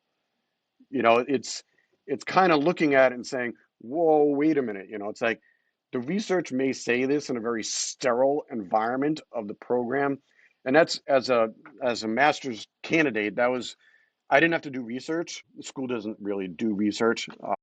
So I took a test. But my research project was, compare this thing to this thing. And the professor was like, that's, the way I had put it together, he's like, this would actually be a very good test. And it's like, because all of a sudden you need to control for so much. Hmm. It's like, are you controlling for, if you compare doing the Husker metabolic circuit to other programming, but you're not controlling the hypoxic environment that we create while doing it, because you get winded very quickly. You think you're done squatting in 4 minutes, heavy. You're done with RDLs, relatively heavy. We found that if you go too heavy, your back kind of goes sour quickly, Hmm. which we don't want. But then I'm having you do step up. So it's actually 20 reps because it's 10 on one side, 10 on the other side. And we're having you hold a 45-pound plate while doing it. And then we're having you lay down. So you can't compare that program to any other program without controlling for so much chaos that I can't figure out how to do it. Now that doesn't mean it can't be done, but I tend to think I have a bit of an analytical mind, and I can overthink things. But I think doing this for so long, it's like, yeah, just do it, try it, and see what happens. I mean, Hmm. the bodybuilder we worked with, he's like, there's no way 2 workouts is da da da da da da da, whatever. We had him keep a journal, and it's actually quite funny. He actually got leaner. Now, I did skin fold, so, whatever that's worth. We didn't, DEXA wasn't big back then. I used to be good at doing skin folds. I don't touch them. It's more like, yeah, you look about, you're 12%. You're good. You're good. It doesn't matter. It's like, but for him, obviously it did. But we put on 8 pounds of muscle, and there is a conditioning effect. So I had open heart surgery. I have really bad genetics. I carry the LP little a gene, blah, blah, blah. What does that do? Makes my blood really, really sticky, makes me a candidate for 5X open heart bypass surgery. So it's 2021, working up, getting my conditioning better there, walking, started jogging, blah, blah, blah. The one thing that kicked my VO2 max back up into an athletic range was when I was like, it was light, it wasn't at my heaviest anymore, but I huskered, Hmm. and that shot my VO2 max up. And I gained about 5 pounds of muscle mass because I got really skinny being, rehabbed through having open heart and all that kind of stuff. That honestly is probably my low in a career as a person, because walking to the mailbox winded me. I thought when I got home I was going to be like, no, nope, nope. Hmm. Very humbling, but seeing that, and it's like, it does condition you. It's a metabolic circuit, and that's They kind of looked at what did the metabolism do while you're doing it. You get a little more testosterone put out. You get better, growth hormone spikes or whatever Kramer measured all got better, and your cortisol doesn't go through the roof. Now, what's actually terrible is you get done with this on Tuesday. Wednesday, you're kind of sore. Thursday, you almost can't put your t-shirt on if you're going hard. Taking a crap is actually falling on the toilet seat, not lowering yourself to it. The classic, I did legs yesterday, I can't Mm-hmm. move, but we only did 3 leg exercises. We're going to do it Friday, and you're still sore, you're still beat up. If we looked at HRV, anyone that like really sits in the we shouldn't work out, and we did have a guy who's like, this was way back when. He's like, but I'm not recovered according to whatever device he was using. And I was like, just do it. And he actually did it with more weight. And he was like, huh. And I'm like, do you remember overreaching? Do you remember that concept? It's like, we are overreaching for 4 weeks. And this is Mm-hmm. actually the one time when football goes on, no alcohol month, so that they can get the most out of it. Then I'm sure the last one they like blackout drunk, afterwards. So, I mean, I was a college student too. I get it. But you can do the back and forth, even if you look at like that Tabata thing that I run, back to back, I can have them doing, and I have done this, one of our workouts that we do over Christmas break. So I have a lot of athletes still say, so the fall sports that stay over, I have them doing, well, all of them I have doing a certain workout, but I kind of toyed with, and I think Tom toyed with it at one point. I don't record as much data as he ever did, but I just looked at, what does Apple say your VO2 max is? We could do a step test, sure. Mm-hmm. I'm just looking for a trend, not a number, but all of their strength went up and their VO2 max went up, so it trended up. So yeah, you can condition and build muscle, just like I think working with that bodybuilder, you can build muscle and lose fat. Mm-hmm. The belief that it can't be done. And I think, with this type of a workout, it's the metabolic part of it is you're not doing a bodybuilder, classic Arnold phase one where you're doing 30 reps, 12, 10, 8, 6. Then you go into the next exercise and, I think the kid I have doing it right now, 2 hours later, he's, hey, I'm done. It's like, okay, that's great. 37 minutes, we're done. And we've metabolically enhanced you. You've gained a little bit of weight. I think Tom did a lot of stuff when he was at Yale with DEXs. Mm-hmm. So it is lean mass that we're putting on. It's not we're getting fat. You could do the look test and tell that. Our bigs on football get leaner. You can actually almost see, the beginnings of a six pack, or you can see more definition in their arms and shoulders. So they are losing fat and gaining muscle, Mm-hmm. you know. So I mean, in a sterile environment, probably not, but it's, you know, this is where sometimes bro science comes into it a little bit.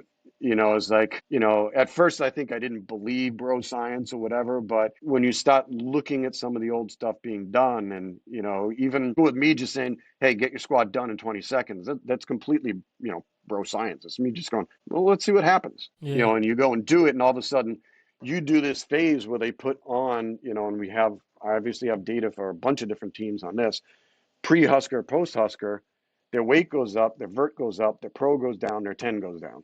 And we didn't do any running, none whatsoever. So how did that happen? Yeah. I think it's I'm that sure thing. we could research it and find what happened, but I don't think they would though, because it's not controllable. And I think that's what the biggest issue with research is. They try and control every variable, so it's like a very precise way of looking at things. But performance is chaos, like all the time. correct. So in research, so making like when I ran HPLC, so high performance liquid chromatography, when you run that, you make controls so that what you did 5 months ago, you can say that it's the same thing as what we're doing today. So there is a point of control, absolutely. But yeah, once you start getting really into the nitty gritty, it's like sport is controlled chaos, Hmm. and it's not even controlled that well. So really, I mean, what, how are you going to control for all the stuff that goes on during that workout? It's just, I don't know. Mm-hmm. And early on, I might have been stupid and said, "Oh yeah, you could do da da da da da da da." Da." It's like there's just a lot going on. 100%. But over 20 years, I think I've been doing that setup for, when was it? Oh, was it oh 07 or oh 06? I think it was oh no, oh 07 I did that. So it was oh 06 I started using it. Um, so that's what, 19 years? Yeah. Yeah. The No. trend is there. Yes. Yes. Yes. So the trend is there. So my epidemiological study, if you want to call it that, the trend is there. So something's going on. I just can't say exactly what it is because, well, I didn't measure for it. We Mm-hmm. won't go into nutrition science. That's even a That's a bigger black hole. yeah. We kind of like to end the podcast on a developing note. What is some advice that you would give new coaches or coaches coming into this industry? So the biggest thing, like when I work with interns, when Tom was my intern, most of my assistants have been an intern with me. Um, I usually look at them and I say, be a sous chef, learn from a bunch of different people. I'm not just Boyd or Kramer. It's like you look at triphasic training, you start building that stuff. You look at Peter Twist for hockey. You don't just look at Mike Boyle. It's like, don't be a one way is the only Mm-hmm. way, is you start building what your recipes are going to be to enhance performance. And that doesn't have to be the way I do it. That doesn't have to be the way anyone else out there in the world does it. It's like it can be yours, but learn from and do what has been done. Because if you think you're going to come into this and be, I learned all this stuff in school, I know how to do it. And it's like, no, I didn't know what the hell I was doing when I first got here. I kind of had a basic clue, but then it really got to the point where I was making differences once I started looking at like Boyd stuff and talking with Kramer and reading what Peter Twist does, looking what Cal Dietz does, and start looking at what other coaches do. Because I was a one-man show at the beginning, so it's like I had to go find it. Nowadays, is find a bunch of mentors. I mean,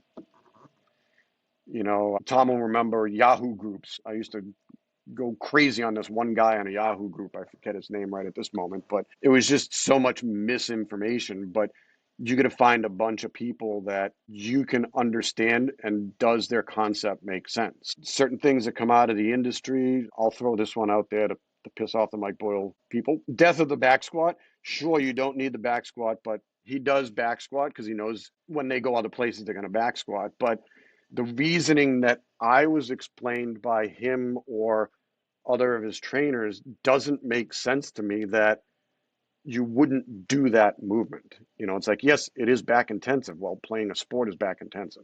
What hockey player doesn't have a sore back? Is that because it's weak or is it because of the sport? I think it's a little of both. So it's like, does that movement of a front squat, is it that much better of a position for them? Maybe, maybe not. We do front squat. We do a little bit of everything. It's not just one way. So I think that's, as a new person coming into this industry, is looking at it, at any of it as there's one way to do it. That's completely untrue. You know, Mm-hmm. the only time we back squat twice a week is during the Husker. Otherwise, it's usually a front squat. Once in a while is a deadlift, but not very often. So it's what are we doing a front squat for? Oh, to get better at getting out of the hole when you catch a deep clean. So it's having that strength. If you're not, you know, if you want your clean to be up in the 270s, well, you got to be able to front squat three something. So it's used as a tool to get the power output on the other end. So that Mm-hmm. you can catch it and develop that power. But Yeah. I seriously think it's find mentors, be a sous chef, so do what they've done. I mean, some of my programs, Christian Thibodeau up in Canada, some of his work, look at that and I'm like, oh, so I could do that. So It's getting ideas from other people and then adapting it as you get better at it.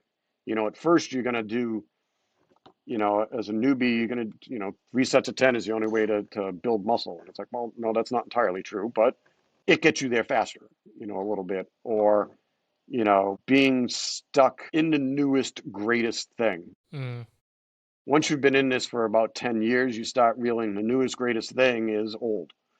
Yep. Functional training, I was one, grip strength. I mean, you could throw out so many different thought philosophies that are like, but knowing from me having a virtual coaching business, you have to advertise. And, mobility doesn't sell a program, but it's the cornerstone of any good program, in my mind. Hmm. I don't know if you have time, but what's your take on fads? On what? On fads in the industry? Oh, fads in the industry? Boy, we could definitely go down a rabbit hole on this one. So my client base is former athletes that are, if we go down to marketing, you're 30 years old, you hung up your cleats a couple years ago, you're possibly married, you have kids, you can't, when you go to the bathroom, you have to, fiddle for what's down there versus actually see it because your gut's in the way, or, whatever marketing ploy we want to do to actually get into that person. That's what all the fads are. It's a way to sell a program. If you're not somewhat different, how do you stand out in the crowd of everybody Mm-hmm. else? So it's like, I've got this new program. I've got this. That's why I'm the first person to say is I don't have every answer. But when I work with a client, I go, did that fad workout get you to where you want to be? Or did sitting back and going, building a mindset, Mm. building mobility, get you where, hey, you can play with your kids, you can do this. Oh, you're losing weight. It's like, if you go on a fad, fads come and go. It's like, how many diets are out there? If we want to pick on the whole diet Oof. industry, that's a rabbit hole unto itself. But how about we just find what works for you? That's 10 times more important than, you bang out P90X. P90X works, sure. It's hard. It's like, if you work, but are you going to sustain that? Mm-hmm. That's where the fads kind of come in. I'm like, they're great. Sometimes, you know, I mean, CrossFit was really big. Not that you really want to pick on CrossFit all that much, but it's kind of died a little bit. I mean, it's still there. It still exists. Right now, it's what is it? Rocks. What's the High rocks. High Rocks? There we go. So everyone's training for that. It's like, if that gets you going and gets you in a better place physically, Mm-hmm. mentally, then you know what? Go for it. If you need that camaraderie of people, that's what CrossFit sold was, being part of this community group. If that works, awesome. If you want to be up on stage in a little Speedo, fucking great. I mean, not that bodybuilding is a fad, but it's like it's been there for a long time. If that Uh, if that gets you in a healthier place, cool. But we won't go down the steroid route for that one either. But that so could be a whole other podcast. I know you appreciate your stories, and again, I'm only 29, but I do love to sell an idea based on a story. So when I was at UW with Ron McKeefery, he has this thing in his internships where we have to do, it's kind of preparing for the NSCA style accreditations where you have to present for 10 minutes on a topic and sort of dive into that. You have to But do that he, now? I took a test and watched the video. it's a little bit different now. But essentially, what his challenge on that was pick a topic in the industry that you disagree with, but you have to be for it. Now, I was the only one that fucking stuck to that, so I chose CrossFit because I personally fucking hate CrossFit. There are a bunch of coaches who claim they're coaches. They take a couple of weeks course and call themselves a coach. Not actually learning that. You got to add that some are really good. Yeah, some okay, some are really good, but so the only thing that I could really fight on for the some that aren't very good was that they build really good culture and a really good community and sense of belonging based on how they approach the encouragement of people within that CrossFit space. And again, I grudged every slide of it, but that is one thing that you can't knock from it. And it's a point that you've just brought up. It's like their ability to include everyone and make sure that everyone is a part of this thing. And that's what gets people moving and active. Amazing. I mean, the results are there, injuries are there. Definitely. I mean, there are injuries in everything, but that circles all the way back into the culture that you develop in your program. There are teams here that don't like me, whether I'm too hard off. I don't think I am. I'm actually pretty easy. I probably have resting bastard face written on my forehead to a lot of people. I'm older, so that weighs into it. But once you get to know the people and you really build a culture, some of our players, they may never touch the field, but that doesn't matter. If they're within that culture and they're working hard, they're a part of that team that's helping elevate everyone else as well. So when you look at the CrossFits, when you look at any of the other ones that's out there, even what was was it Curves? Yeah, Curves. So female basic gym. That was huge back basically when I was going through my undergrad. So it was based off of, simple circuits, just getting the women moving, getting them doing something, being part of something. That's huge, especially the female athlete. They want to be part of a group of something. Mm-hmm. And a lot of times they're afraid to stand out versus a guy wants to stand out and is sometimes okay not being part of the nitty gritty culture. That's kind of stereotypical, but if you look at the two fringes on the side, you have everybody that kind of sits in the middle. Being part of something is more important than having the best. Is my program the best? Probably not. I mean, I don't have a chip on my shoulder at all, maybe a little bit, but it's if you can get the kids to do a program that's 90% good, that's better than having a 100% program and then not doing it. Mm-hmm. And that's that culture part that CrossFit was and still is very, very good at. Is your what did you PR? What did you do this? What did you do that? Do I agree with all of it? No, not entirely, but I I think if you showed me anything, we could all find, why is this bad? Mm-hmm. Why is my programming bad? It's probably I focus a little too much on power output, but you know, we had at one point one of the teams we play had a bunch of ACL injuries on their football team one year, like five, which is actually kind of high. So, and we had none. And, the AD calls up our athletic training staff, whatever, what is your programming, blah, blah, blah. They got in touch with me and I'm like, you don't want my program. You want someone there teaching your athletes how to move better. Mm. They're like, really? You won't? You're like, we'll pay for it. I'm like, that's not what you need. As much as I would have liked a little payday, but it's being part. And now I know the strength coach at that school very well now, and she does things different, you know, but their team competes against our team when we used to play them, Mm-hmm. so it's you're still arriving at the same point, but that culture portion is just huge. And I think like Ron doing that with you guys, that's important. I think anything, if you can't sit back and understand Mm-hmm. the flip side, then that's a problem, I think. Yep. You could talk politics, you could talk anything. If you can't understand the other side, then are you going down a one-way road? Mm-hmm. And eventually you're going to get stuck somewhere, Yeah. I don't know. I do credit that exercise a lot to my critical thinking and what I implement now. I used to die on the hill of deadlifting, like so important. But now I'm like, do I need it? Is it If you're a important? power lifter, you do. Yeah.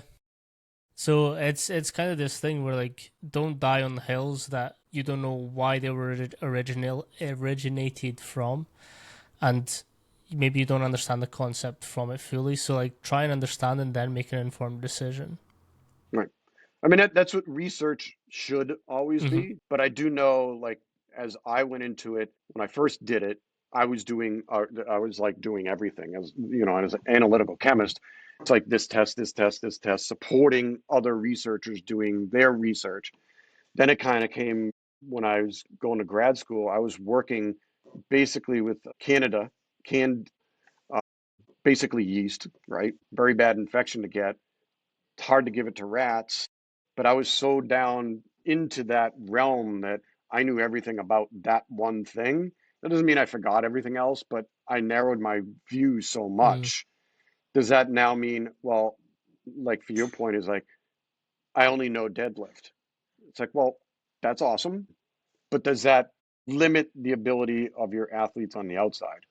And I do see certain trainers having that, but it's also not sitting there and damning them for Mm. that you're really good at doing that versus you got to clean, you got to do this, you got to do X, Y, or Z.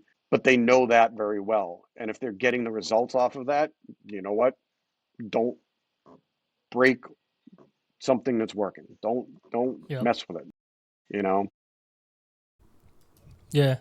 I think it's that thing where, again, adaptability is the name of the game, and you kind of have to see who comes into your program and try and find those qualities to build. I mean, I'll admit that I'm sort of in that realm of, this works, do it. Hmm. You know, I'm at that point. Yeah, I think But 20 odd years in, I think you know what works. but then on the other side is having baseball come back to me to have me do their programming, and I'm like, just talking to the players, and it's like, why the hell are we doing that? And it's like, well, because a researcher said X. So a lot of people will go, oh, we're research based, and it's like, well, that's awesome, but when do you ever stand still playing baseball? Hmm. It's being critical and working with the athletes to kind of get them to understand where you're coming from. Because if you can't explain what you're doing, then why are you doing it? It's like, and I always tell the kids, I'm like, I want you in and out of here. I don't want you hanging. Well, Hmm. I love you hanging out, but it's like your workout. They used to have 3-hour workouts during Christmas break. It's like, oh my God, you guys are here almost as long as I am. It's looking at stuff like that and getting people to find what works without doing a ton of other things. We do Olympic lifts that way we don't have to do 14 other things. Hmm. But I did the USA weightlifting club coach certification, and so I understand how to break that down. I've watched countless things on hook grip and other people from, before Facebook really got going. So I understand that, and I went out and I found how to learn about that with the resources I had at the time. Now it's so easy to see different Hmm. philosophies and whatever, and it's not that any one philosophy is wrong, but what are you getting out of it? I've had kids go and do CrossFit.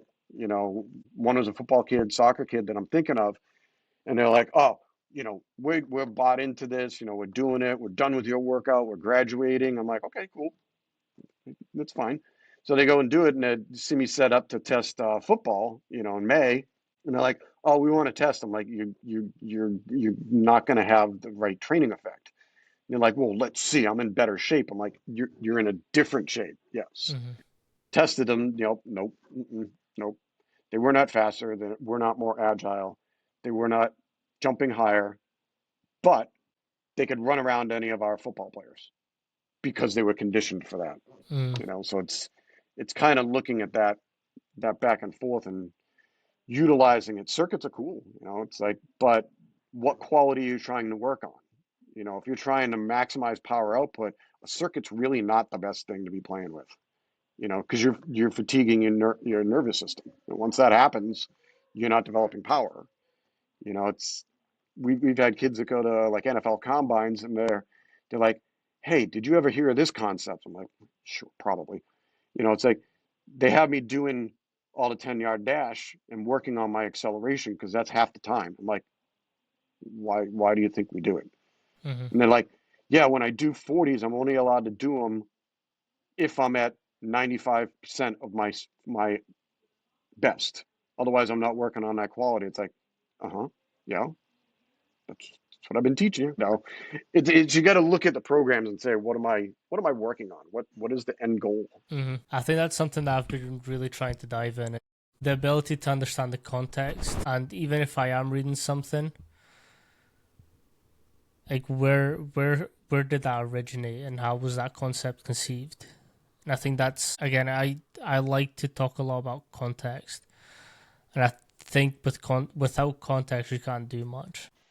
No, and that's, whatever programming I put together, for our athletes, it's very easy.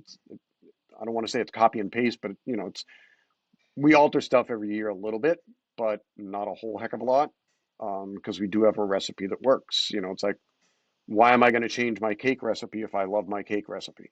Hmm. But that doesn't mean once I work with a client, I don't think outside of that box. Yeah. And I think that's one of the things Tom always picked on me about is I don't have a box to sit in. It's like there's so many different concepts that you can pull together. And that's Hmm. even looking, going back to Arnold phase one. It's like, why in the world are they cleaning pressing as a bodybuilder? And I have to kind of explain the thought process behind that with the kids that go into that workout. It's like, why are we doing 30? That's such an ego killer. I just what one of the kids just got finishing up with it. He's like, my bench has never been this high. Mm. Yeah. So I think it's really being, if we look at a newbie in the industry, is be open to everything, not just what you were taught at the school that you were at or your initial mentor. Realize that there's a bunch of different things out there, and you know, don't judge. I think what happens a lot of times when we get new coaches is they judge our programming off of one day that they see, and they're like, "Well, why Hmm. don't we do more one-legged training?" And it's like, we do when appropriate. Watch the rest of the program. Right. Well, I mean, it's like, sure, we stand on, and I know hockey has gone down that route, and it's like, but then when you look at time motion analysis of a hockey game, they're on 2 feet 60% of the time, Hmm. gliding, shuffling, or whatever. It doesn't mean that they don't need the balance and the one-legged work. It just means it's like, all right, let's manage that, you know. And that's I think being able to critically think about different things. I think that's a quality that when you come out of college, if you weren't taught how to do that, which I believe colleges do that, then you need to develop that or develop it further, Mm. and be able to look at something and not just take the snapshot, because that's always great when you get something on Facebook or whatever, Instagram, whoever else is out there. You're getting a snapshot of what someone does, and being hypercritical over that is a waste of your time, at least I believe. I concur. I concur. I appreciate you so much, Tom, for coming on and spending 2 hours and 15 with us. I could keep going, but people won't watch a longer podcast. So, No, but it was fun, fun. funnily enough, Anytime you want me back. I will have you anytime. But to my point, funnily enough, my one of my most watched videos is with Tom, and that's 3 hours long. Yep. He So told me to be prepared for 3 hours, but I was like, it's easily done. It is very easily done. But I'm also cautious of your time, and I know you've got some sessions coming up. But if you let people know where they can kind of find you and follow along with what you've got going on. So I am obviously on the Book of Faces, as I call it. Newman will understand that on Facebook. Tom actually got me into Facebook to understand it. Oh, you actually pulled up some of my stuff. So that's Instagram. T Blaney one. I also run so you'd find me on Facebook too, Tom Blaney. However, Facebook puts it out. Obviously Threads, because that's attached to everything. Hmm. What's the other one? Twitter. I'm on all of them. I always tell coaches to get off Twitter. Yeah, it. I'm on it. I don't do anything with it. That it's the same with Threads. It's a horrible dark hole. But I also run my company's virtual strength coach. So I work with, in that realm, just about anybody that wants to get in as basically lost shape. If you want to be back to your glory, that's cool. We can do that. If you're just looking to drop some pounds, that's cool. We can do that. I mean, all of this fits into the realm of, where does health and fitness? Yep. See, I have to have that nice named thing, the next play protocol. It's basically what I've just been talking about is where's your mindset? Who are you? What do you want to be? I usually have people develop an alter ego. I had one dad was a warrior dad. So it's grabbing on to something that can have you elevate what you're doing, and if you're not still playing a sport, it's like, well, you're trying for longevity. Well, that fits right in if you understand anything about the human body, biology, immunology, all that. How do we survive and thrive in If you watch the podcast I listen to a lot is Peter Attia. What are our things we want to do in our terminal decade? And we never know our terminal decade. So we always want to try to be at our best, and what is that to you? Do you want to, like mine, if I'm 70 or something and I'm, going on a trip, I want to be able to put my luggage overhead. I mean, it's a simple thing, but if you're not working on it when you're 30, 40, you start to lose some of that stuff and you have to Mm-hmm. gain it back. And it's harder to gain it back than just maintain it. But we won't go into my wholesale speech, but that's pretty much all of it. Perfect. I appreciate you so much. Thank you for having me. Looking forward to speaking again. Peace. Absolutely. Take it easy, man.